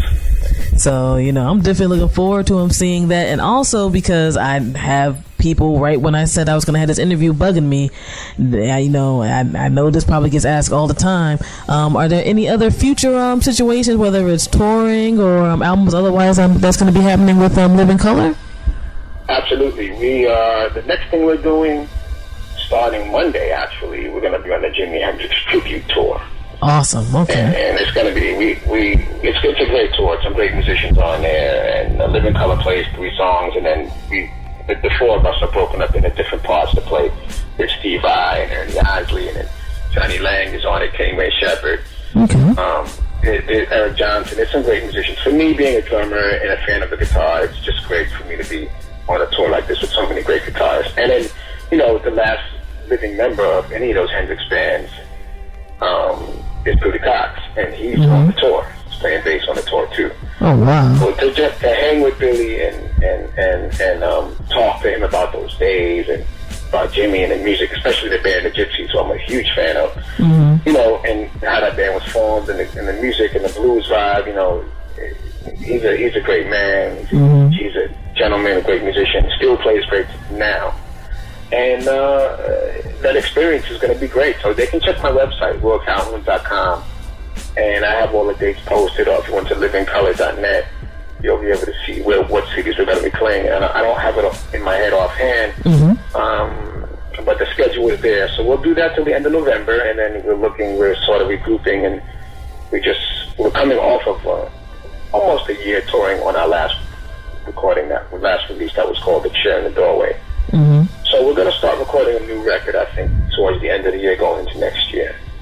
But for right now, that's the latest. That's the latest and the greatest. We are going to make another record, and we are at the moment about to step into this Jimi Hendrix tribute tour, which I think is going to be a blast once again to do. It's our 3rd time doing it, and we're looking forward to it. The lineup definitely sounds crazy. I mean, to be perfectly honest, I didn't know Billy Cox was still alive. So I'm like, damn, I'm touring with him. Yeah, that's awesome right there. Man, Billy's killing. I mean, last tour we did, Joe Satriani was on it, but this year, Living Color is going to play with Steve Vai. We'll be the rhythm section, and we're going to join forces with him. And it's just, come on, Ernie Isley. Jimmy lived in the Isley home for a period of time. So Ernie talked about how, what it was like to have Jimmy walking around in his house. His brothers brought him in when he was struggling a little bit in the village in New York, and he tells us about how he was living in Teaneck and how his personality was great before and after. She hadn't changed a bit, and how he used to practice without an amp. He would just play in his room with the guitar, and he said it sounded just as good as it did when he was plugged in. So, here's Ernie now playing guitar, who at that time he said had no interest really in playing music, and he was a drummer, as you know, first. So here's Ernie out there killing, and there's that connection of the Isley family and Hendrix, who played in the Isley Brothers for a short period of time. So it's just great, the information, and Jimi Hendrix, Jimmy's youngest sister, being on the tour and getting stories and talking to the attorneys that help organize the stuff for his museum and to get the family and the business up and running, and it's just to be out there. And I guess the best part of the tour for me is every once in a while in Chicago we have these young geniuses that come. Their parents bring them down to sound check, and there's 13-year-olds and 14-year-olds that are playing guitar that are killing. Okay. They ask politely, they can sit in, and like so far there's been 3 young under 16 guitar players that played on the encore at the end of the show. That just blew everyone off this. It was unbelievable. That's the feeling, being a musician. No doubt, seeing the tradition still carry on.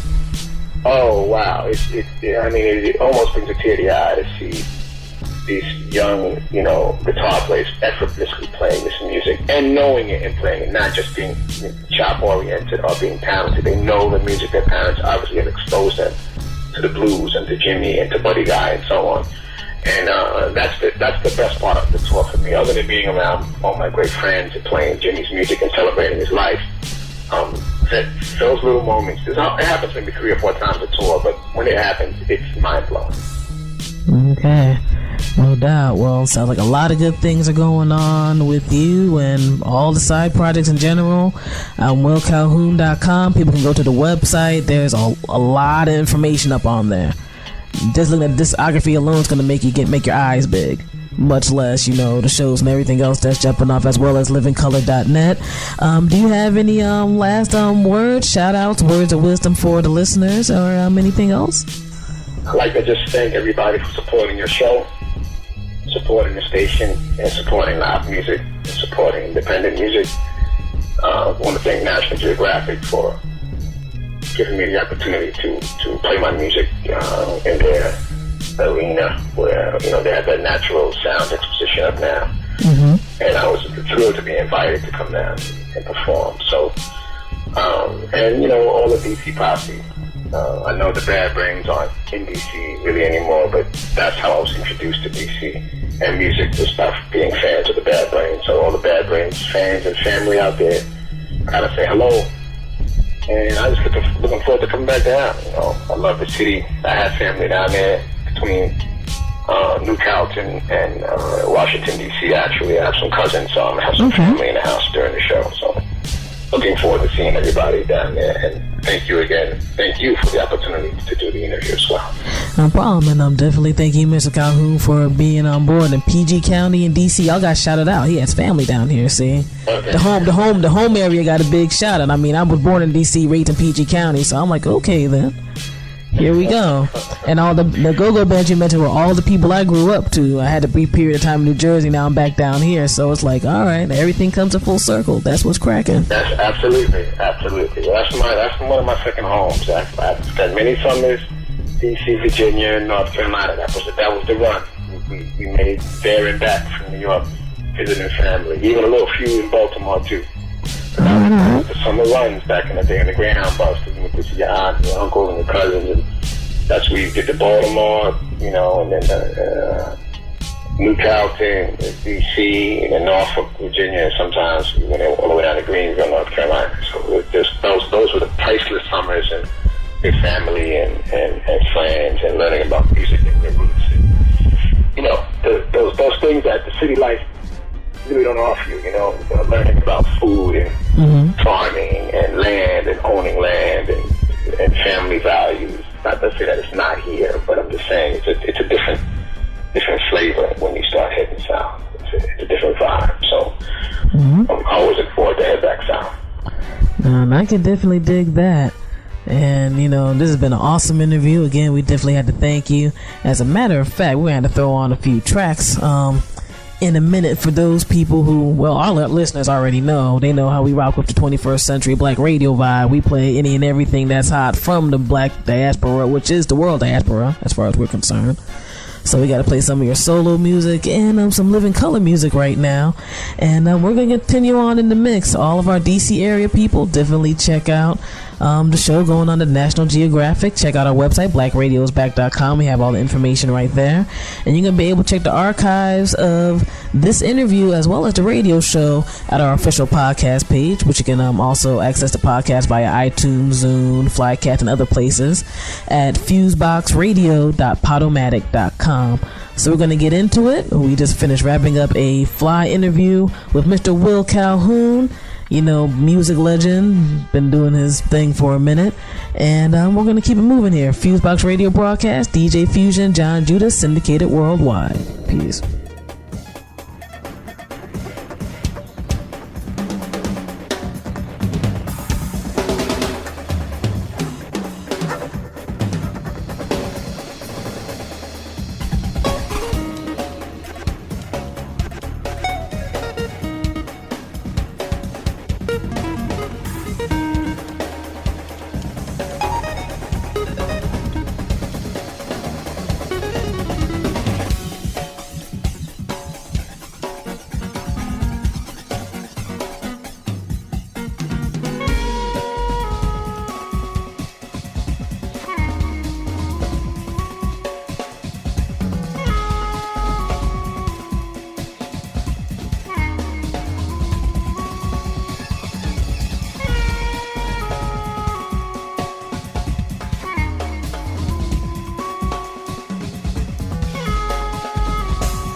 now listening to FuseBox Radio with DJ Fusion.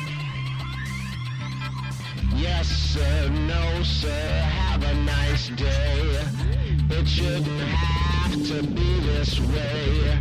Yes, sir, no, sir, have a nice day. It shouldn't have to be this way. Happy shopper, the customer is always right. Happy shopper, the customer is always right.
You are now listening to FuseBox Radio.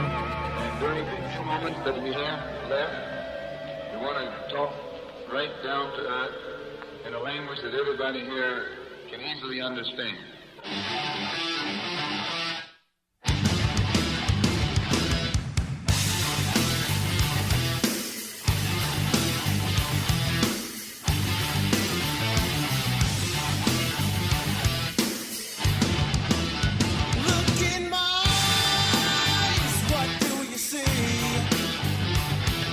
The cult of personality.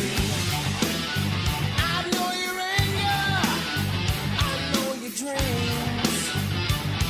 I've been everything you wanna be. Oh, I'm the cult of personality. Like Mussolini and Kennedy. I'm the cult of personality. The cult of personality, the cult of personality.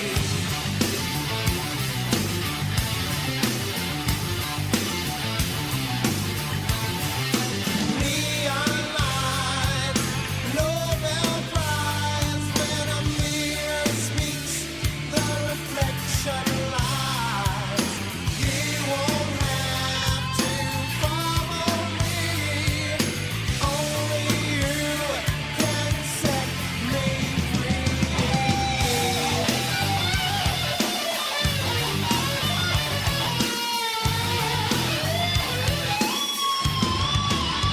I saw the things you need to be. I'm the smiling face on your TV. Oh, I'm the cult of personality. I exploit you, still you love me. I tell you 1 and 1 makes 3. Oh, I'm the cult of personality. Like Joseph Stalin and Gandhi. Oh, I'm the cult of personality. The cult of personality. The cult of personality.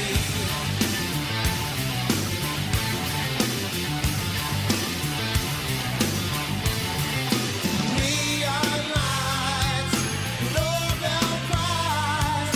When a leader speaks, that leader dies. You won't have to follow me, only you can set you free.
What's up, everybody? It's your boy right here, Lamar Blackman, and this is Direct Effects. That's right, the Jump Off, your hottest daily 5-minute dose of entertainment and college news, brought to you by the Black University Radio Network. Follow us at twitter.com/Black College. On today's show, we get it in with one of the hottest rappers on the mixtape scene and in the street. Many of you may not know, but these artists are eating off their mixtapes, relentless touring, and with the evolution of the internet. And Mellow Kane is right in the middle of that evolution. He's here, but you can always check him out at 4lb.com or mellowkane.com, or just Google him.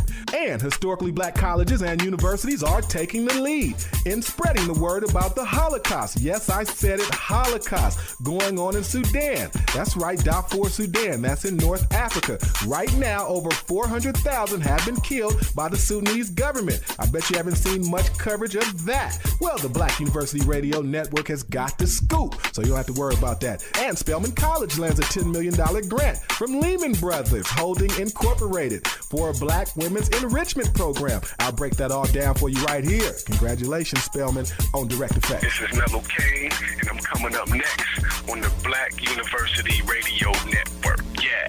Being green is about more than just saving trees. It's about economic opportunities, making sure our neighborhoods don't become dumping grounds for pollution and waste, and teaching our children that by living green today, the world they inherit tomorrow will be brighter. That's the message of the Toyota Green Initiative, a program to bring green to our day-to-day lives. By working with educators, HBCUs, and environmental nonprofits, we are spreading the message, and we want you to join us. Find out more at toyotagreen.com. Toyota, moving forward. We caught up with Cali's own Mellow Kane, representing Los Angeles to the fullest. Now, Mellow is not your typical hardcore rapper. He's from the streets, but his consciousness is incredible. He's hot. His new single, Easy, is hard-hitting, but on a different scale, it's cut from the cloth of a Common, a Twalib, or a Mos Def. Now, here's Mellow explaining his style. What's good, fam? My angle to this music, you know what I'm saying, is basically I want to say something, you know what I'm saying? I don't want to waste no time when I'm on that mic, you know what I mean? So I'm not going to just make you dance real quick. I got to leave you with something to think about. So I kind of like took the concept, instead of making it, you know, the typical whatever it could have been had any other artist got a hold of the beat, you know what I'm saying, and kind of flip it to something more in line with what I do, you know what I'm saying? And that's talk to the people, you know what I'm saying, and give them that real life whenever I pick up that mic. So Easy came out of me just being, you know what I'm saying, just my surroundings, man, just looking around and just seeing everything moving so fast. Easy came out like, you know, basically, let's slow down, homies, you know what I'm saying? Easier said, but control your mind. A lot of times our very struggle is our own design. We get swole with pride, neighborhoods collide. What would happen if Pac killed another dude that died? Never mind, I'm just tripping, man, my shoes untied. Either you positive or negative, so choose a side. Even I keep a pistol, cause these fools have tried to put a young focused brother on the news at 5. That's the super spitter, Mellow Kane, kicking that real, good looking, fam. Consciousness is in his music. That boy is super deep, and his music is banging. Check out his mixtapes and get that hot new single Easy at 4lb.com. And don't go nowhere, because Mellow is back with us for one more day. And remember, you can hit him at twitter.com, Mellow Kane, or facebook.com, Mellow Kane, or mellowkane.com, 4lb.com as well. Making the largest donation in its 157-year existence, Lehman Brothers Holdings Incorporated has announced a $10 million gift to Spelman College to provide opportunities for black women interested in pursuing business careers. The grant, announced October 8th on Spelman's campus in Atlanta, will be used to develop the Lehman Brothers Center for Global Finance and Economic Development. The center will offer an interdisciplinary curriculum, internships, scholarships, mentoring, and a Chinese language program. At the very same time the new Lehman Center is set to open, fall 2011, Spelman is expected to also open its first green-friendly residence hall. This year, the U.S. News & World Report ranks Spelman as the #1 historically black college and one of the 75 top best liberal arts colleges in the country. Spelman boasts a 77% graduation rate, the highest among black colleges, according to the Journal of Blacks in Higher Education. Congratulations, Spelman. Black college students are on the front line of their Darfur advocacy efforts. They are lifting their voices in the outcry over the genocide going on over in Darfur, Sudan. More than 400,000 people have been killed by the Sudanese government forces and armed militia over the last 5 years, and an estimated 2.5 million people have been displaced. The Darfur Holocaust did not begin overnight. It was born out of a history of tradition of brutality in which formal National Islamic Front regime made up of Arabs, mostly, now the National Congress Party of the government of Sudan, made up of 90% indigenous Africans, based in the capital of Sudan, which is Khartoum, has systematically decided to destroy different indigenous African populations. The crisis started in 2002 when rebels made up of mostly ethnic African farmers attacked government outposts in a quest for more power in their land. The Sudanese government repressed the insurgency by bombing villages and arming Arab henchmen and Janjaweed guerrillas who had a history of land disputes with the farmers, and it has not stopped to this day. In 2004, the USA declared the atrocities in Darfur genocide. To get involved in the relief efforts along with the HBCUs, visit saintsforsudan.com or savedarfur.com. Hello is the hot new single blazing clubs, radio, and mixtapes across the country. K-Lo Entertainment artist Miss Brittany Elise, repping Cleveland, Ohio, is ready to turn the heat up on the music industry this fall with her lead single, simply titled Hello.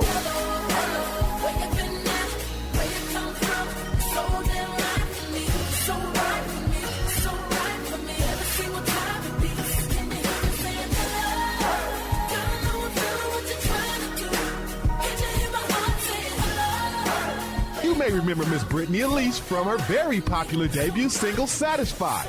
Brittany Elise's new single, Hello, has garnered national airplay and is available now on iTunes. Follow Miss Brittany Elise on Twitter and download her mixtape on her official site, www.brittanyelise.com. That's BRITNIELISE.com. That's going to do it for this edition of Direct Effects, y'all. It's a wrap. Make sure you check us out on that Black College Tour. We got a couple of campuses. We're down with the BET Tour. We have the Toyota TGI Green Initiative. Think green. Visit ToyotaGreen.com. Enter your best green initiative and win a new 2011 Toyota Prius. All right? That's right, ToyotaGreen.com. All right, and we'll talk to you tomorrow. It's your boy right here, Lamar Blackman. Let's go. It's FuseBox Radio. We're going to be looking you. Ladies and gentlemen, boys and girls, the chocolate room.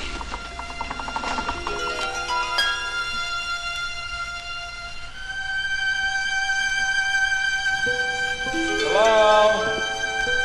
With your new neighbor. Don't be alarmed, we're Negroes.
FuseBox production. Yeah, shit, took the beat.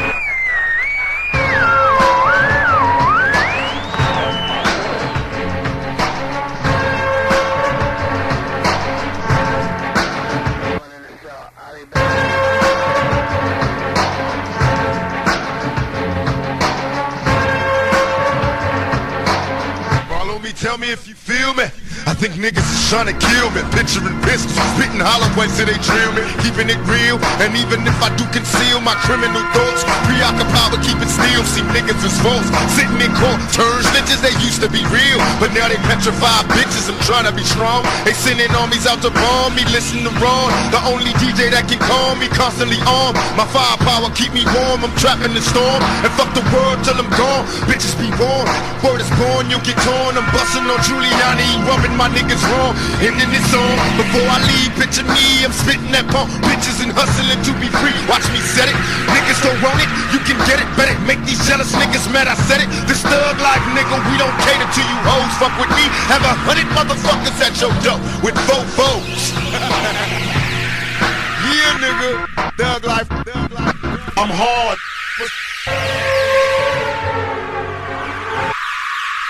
Right here on the FuseBox Radio.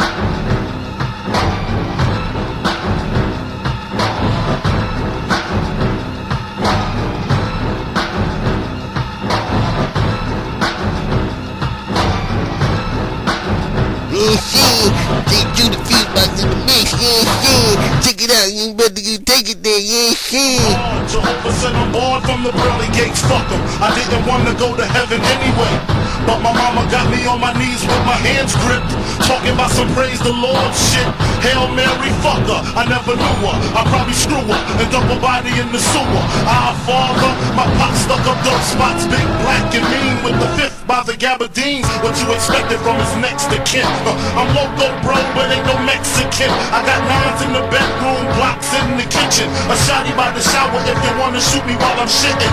The lesson from the Smith & Wesson is depressing. Niggas keep stressing the same motherfucking question. How many shots does it take to make my heart stop and my body start to shake? Ron G, stop. I be that young, pretty, fly, smooth, glorious kid. A bad boy just like Notorious Big. A Rockefeller like Sean Carter. With more game than Ron Harper. The Bone Sparker, rapper slash Sean Rubber. While y'all be on the corners bumming and high, I be out buying the finest shit money can buy. You wish you was in the position that I'm in. Hot rhyming, diamond shining, autograph signing. My lifestyle is far out. Every week bring a different car out. I go to nightclubs and buy the bar out. Cause I keep cream. I'm large on the street scene. Every time I touch mics you hear all the freaks scream. Yeah, Big L, Harlem's finest. Yeah, the nigga who hold it down for Uptown. It's how we do it out here on this underground real shit, nigga. It's the heat, nigga. Now rewind this motherfucker. You know you can't help it.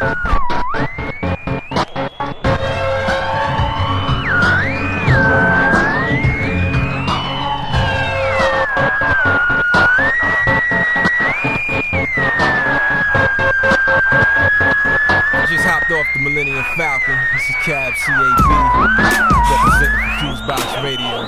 DJ Fusion Jon Judah. You know what it is, Jersey. Might want to get your head right for this one. While the world is spinning, I'm just grinning, doing what I do.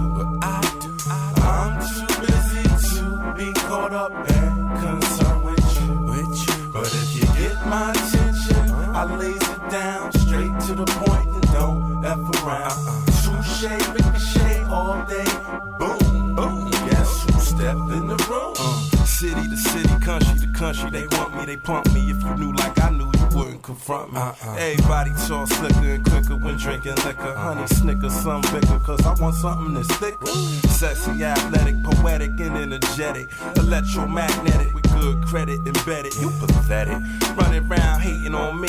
Get your life together, girl, stop waiting on me. I ain't no meal ticket, I keep it real sticky.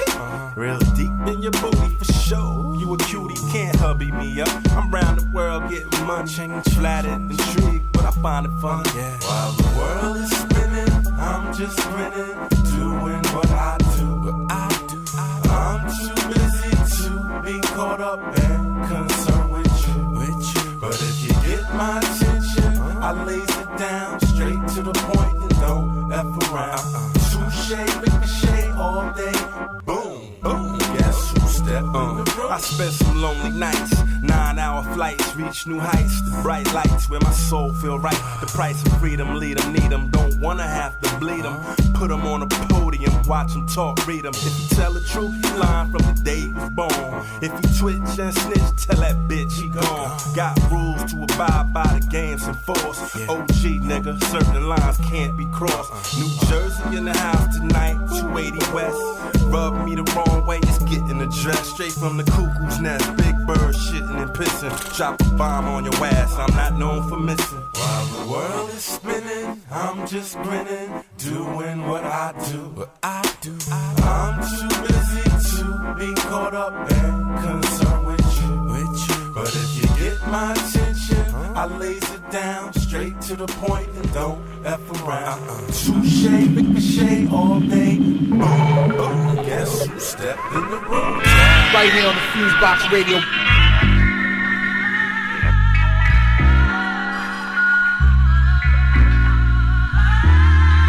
But who can't go for that? No, no can do. Now my boo can't go for that. Can't go for that. Can't go for that. No can do. Do you wanna take a ride through the hood? The ruckus click, serious up to no good. Can't go for no progress, at least a stress. Mess when we step, you get your next snap. When a flow reacts on the next level track. We heard your footsteps in a city where the sun don't shine. Rain and fiction, laugh forever when it's the race upon the nine. Ruckus, open your mind and organize. I sit back in my bed, watch Bill and Ted. Make sure my days is excellent before my eyes get red. The professor, teaching rappers without the lecture. My texture move 40 yards like racetracks without the measure. My crew come better come with crews that's beef setters. Setting beef, I'm known for being that rhyme jetter you can't defeat. Something that was made to never die, I'm here for a reason. That's why God trusted now. But who can't go for that? No, no can do. Now my boo can't go for that. Can't go for that. Can't go for that. No can do. Now my boo can't go for that. No, no can do. Now my boo can't go for that. Can't go for that. Can't go for that. No can do. If nobody told you, I'ma show you. Checkmate your king, overthrow you. You crown me king like checkers. Jump and blow you. Way out, stay out. My nights out to put your day out. I'm losing it, confusing it. Next level mentality to add on. Don't take away reality, I'm using it. But most don't agree with these tactics. The find them seas in the middle of 4 wars on their knees. Cause I freak it backwards. Backwards how I freak it. Peep it. My sanity helps me live it and speak it frequent. Slowly I can capture criminal raptures. The master blowing them seeds with minimal patches of rappers. What be the malfunction? Cause the funk big all the jump just like the junction. Click policies. Long shots make slaves get broken when they step up to these. Your best to take heed. Can't go for that. No, no can do. Now my boo can't go for that. Can't go for that. Can't go for that. No can do. Now my boo can't go for that. No, no can do. Now my boo can't go for that. Can't go for that. Can't go for that. No can do. With all love, due to the fact I jump funk on tracks, get down for stacks. My crew can't go for that, and to be exact, my gambling style stay with a Mac. The pimp on whack, head for attack, can't find no Mac. Melody be in me, I see. Jump funkin', be jumping, killing styles instantly. Die by the hitman for hire. Set on whack crews on fire. Bow down to your lyrical, musical sire. DRP extraordinaire. Kick snares in your ear until your jams be deaf. Who's left? Cardiac arrest my chest like DT's to harassment. But bring it all to a close it all. Put that raw style in the game, froze it all. So it all boil down to this. Basically facing me, you're mistakenly ludicrous. I ain't new to this. My crew can't go for that. No, no can do. Now my crew can't go for that. Can't go for that. Can't go for that. No can do. Now my crew can't go for that. No, no can do. Now my crew can't go for that. Can't go for that. Can't go for that. No can do. Now my crew can't go for that. No, no can do. Now my crew can't go for that. Can't go for that. You are now listening to the FuseBox with Jon Judah. I was born into this world, little bitty baby girl.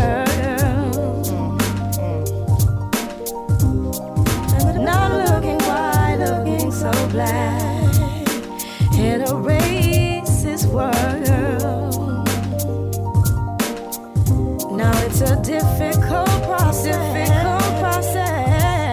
The matter is of perception. When I look in the mirror, what do I see? Is it my reflection? See repercussions. Talking about the things we do. You need to know repercussions. Things can come right back to you.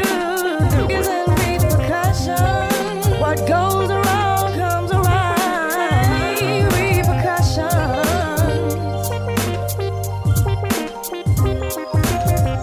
See, I was born into this world in another space and time. Time has moved on and death has grown closer. Surely has blown my mind. Blown my mind. Ain't that a bitch? The way the world spins around. Spins around, spins around, spins around. Everything that I said and I did surely came back around. See repercussions. Talking about the things we do. Repercussions. Things sure can come back to you. Yeah, repercussions. What goes around comes around. Yeah, repercussions. They will get you down. Repercussions. Talking about the things we do. Yeah, repercussions. Things sure can come back to you. You need to know the repercussions. What goes around comes around. Repercussions. They will get you down. So breathe.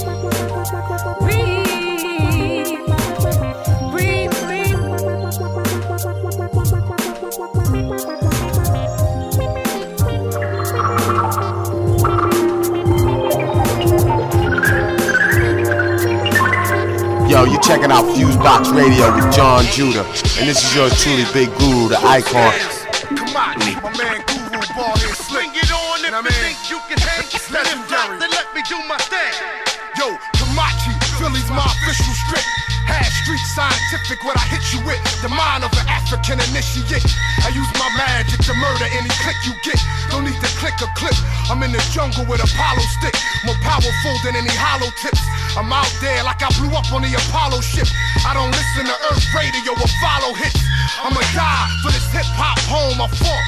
And Guru got the tempo where the bones is bought. So I can create a world where my poems is taught. And now I got them caught like high heels in the cracks of the boardwalk. Blood from they mug when I give them the sword talk. Keep my eyes open like a war hawk. They slugs melt, but I think they need more salt. When my black candles burn in the middle of white floor talk. Motherfuckers know who's the best. Kamachi. Bring it on if you think you can hang. And if not, then let me do my thing. Bring it on, but make sure intentions are pure. Cause like the saying goes, all's fair in love and war.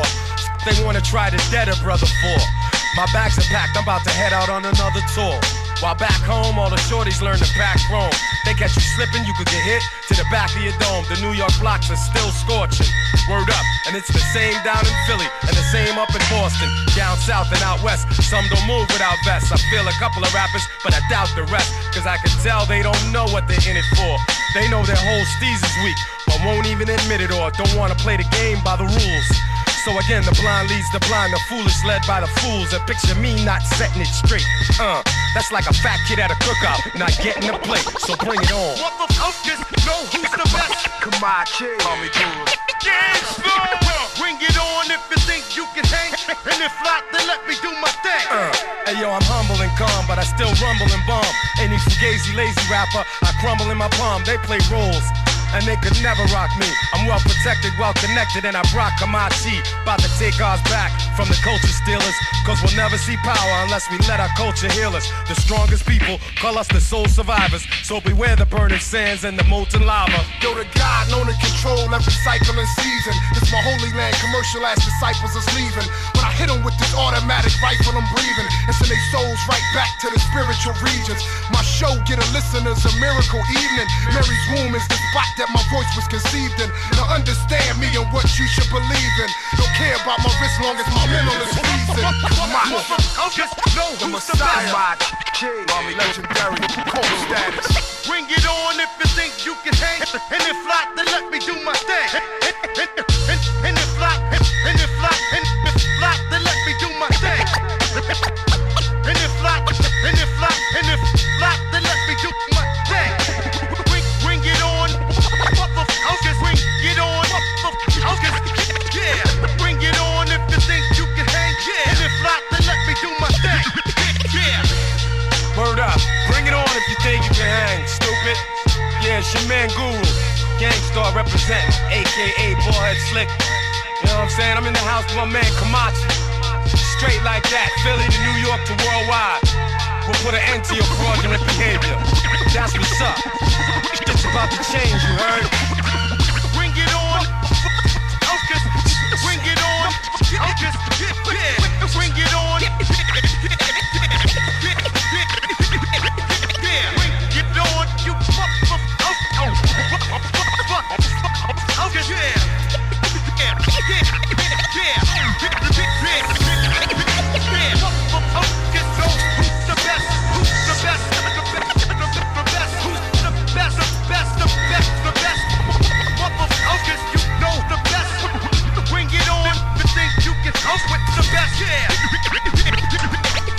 Hey yo, this Rocco Rosanna Dana, aka J Judah. We about to take it there, FuseBox, you know what I'm saying? We about to get on down.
everything we gonna do gonna be funky.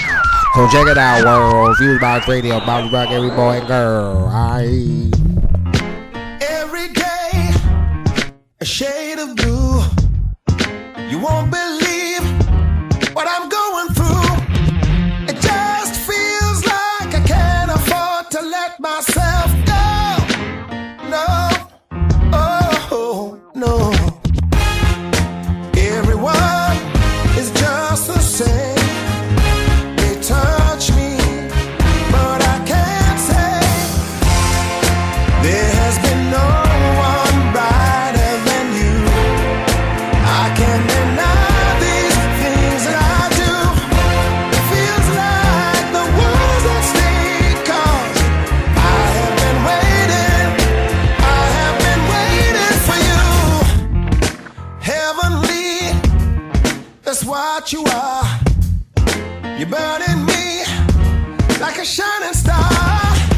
How am I supposed to be the king without you?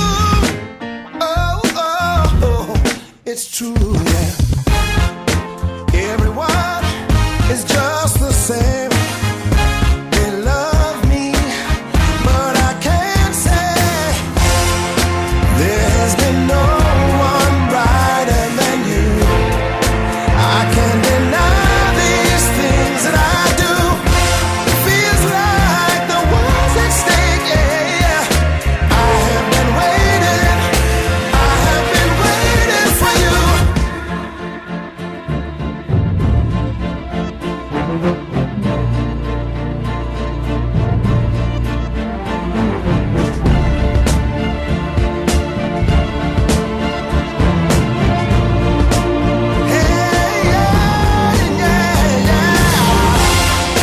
There has been no one brighter than you.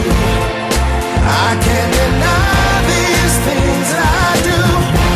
Feels like the world's at stake, 'cause I have been waiting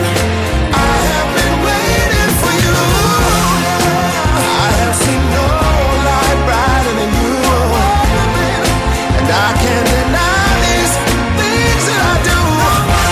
Feels like the world's at stake, yeah. I have been waiting for you, for you.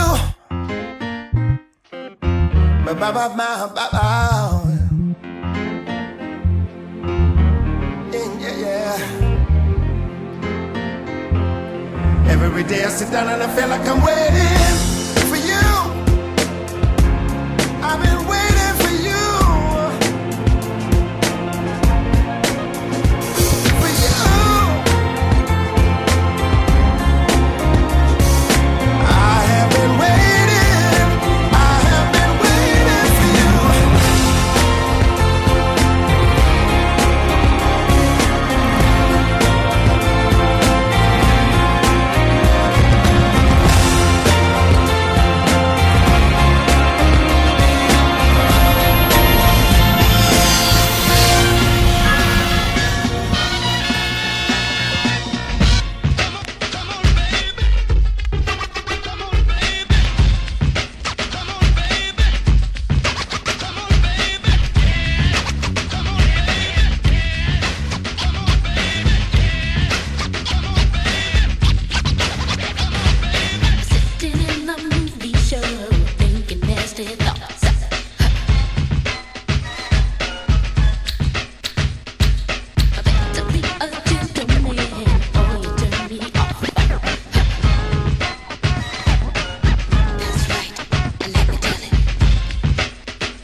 right here on the FuseBox Radio.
Miss Jackson if you're nasty. Nasty! Nasty boys, don't leave them. Oh, you nasty boys. Nasty! Nasty boys, don't change. Wait. Hey, who's that thinking nasty thoughts? Nasty boys! Who's that getting that nasty car? Nasty boys! Who's that eat that nasty fruit? Nasty boys! Who's sharing you my nasty group? Nasty boys! Ladies, nasty boys don't mean a thing. No, it's Mr. U. I think it's you. Oh, no.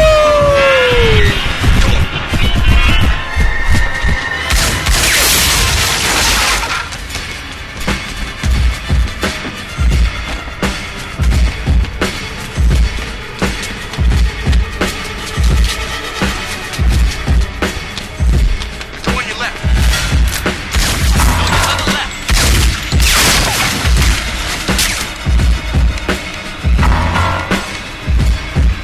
Back door.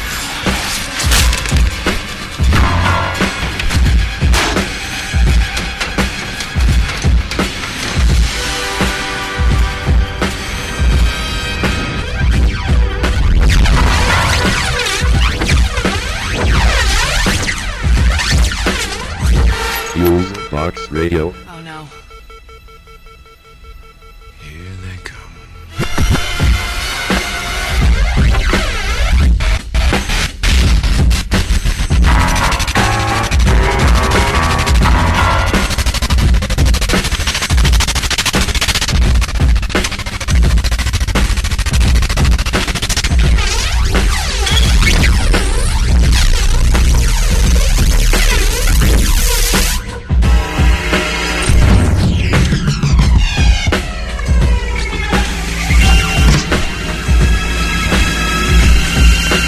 You are now listening to FuseBox Radio, bringing the best of hip-hop and soul music, news, and commentary from all over.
you know, they really get it in.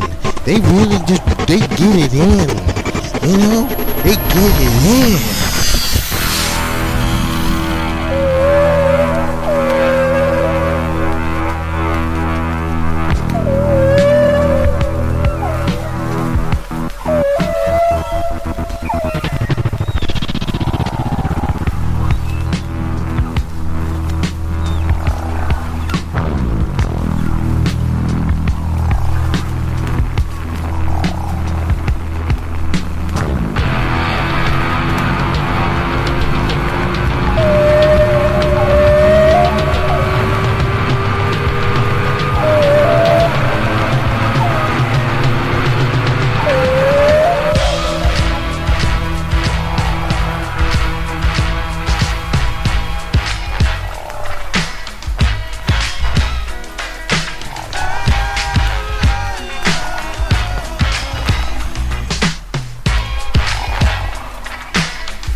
This Rocco Rosanna Dana. This down with FuseBox. You about to take it there, yeah, see?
Everything we're gonna do gonna be funky. So check it out, world. FuseBox Radio, about to rock every boy and girl. Aye.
You are now listening to the FuseBox with Jon Judah.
Some everlasting.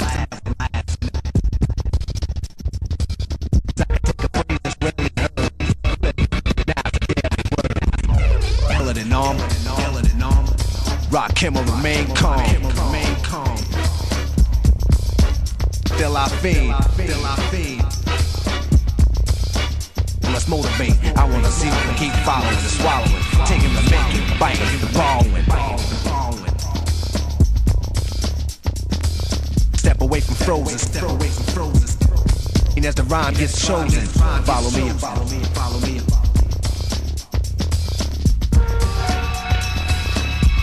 Planets are small as balls of clay. Not even a satellite. So keep staring. Soon as you suddenly see a star, you better follow it, cause it's the all. This is a lesson if you're guessing, and if you're borrowing, hurry, step right up and keep following the leader.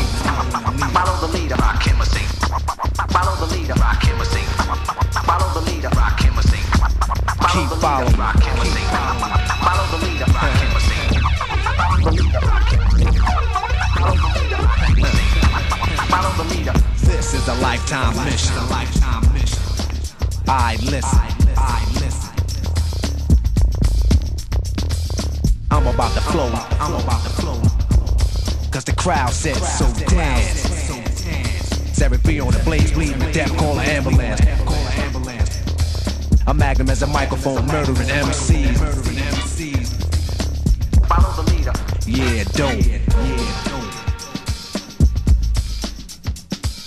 I came to overcome before I'm gone. Now let knowledge be born. Then after that I live forever. You say never. History, not a mystery or memory. From the cradle to the grave. More than that. My mind was trapped, but I'm here to break away the chains, take away the pains, remake the brains, and build my name. Here's a lesson if you're guessing and following. Hurry, step right up.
two for the bass. Come on, baby, baby, let's rock this place.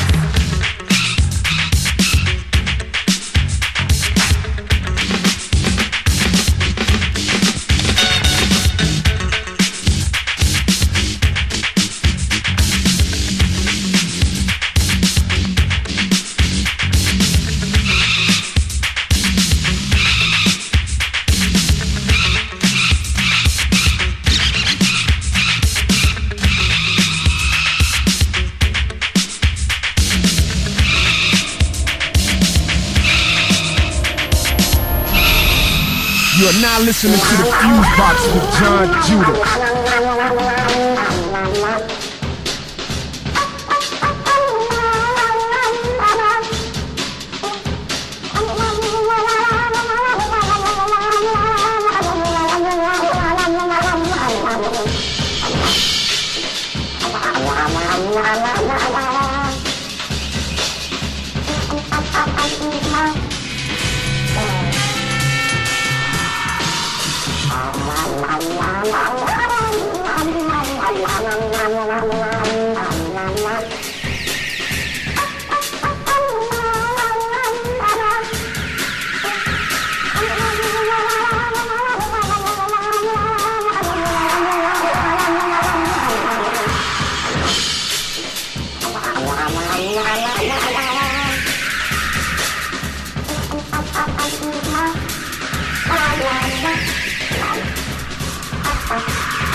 You are now listening to the FuseBox with Jon Judah.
You'll agree, it's dynamite.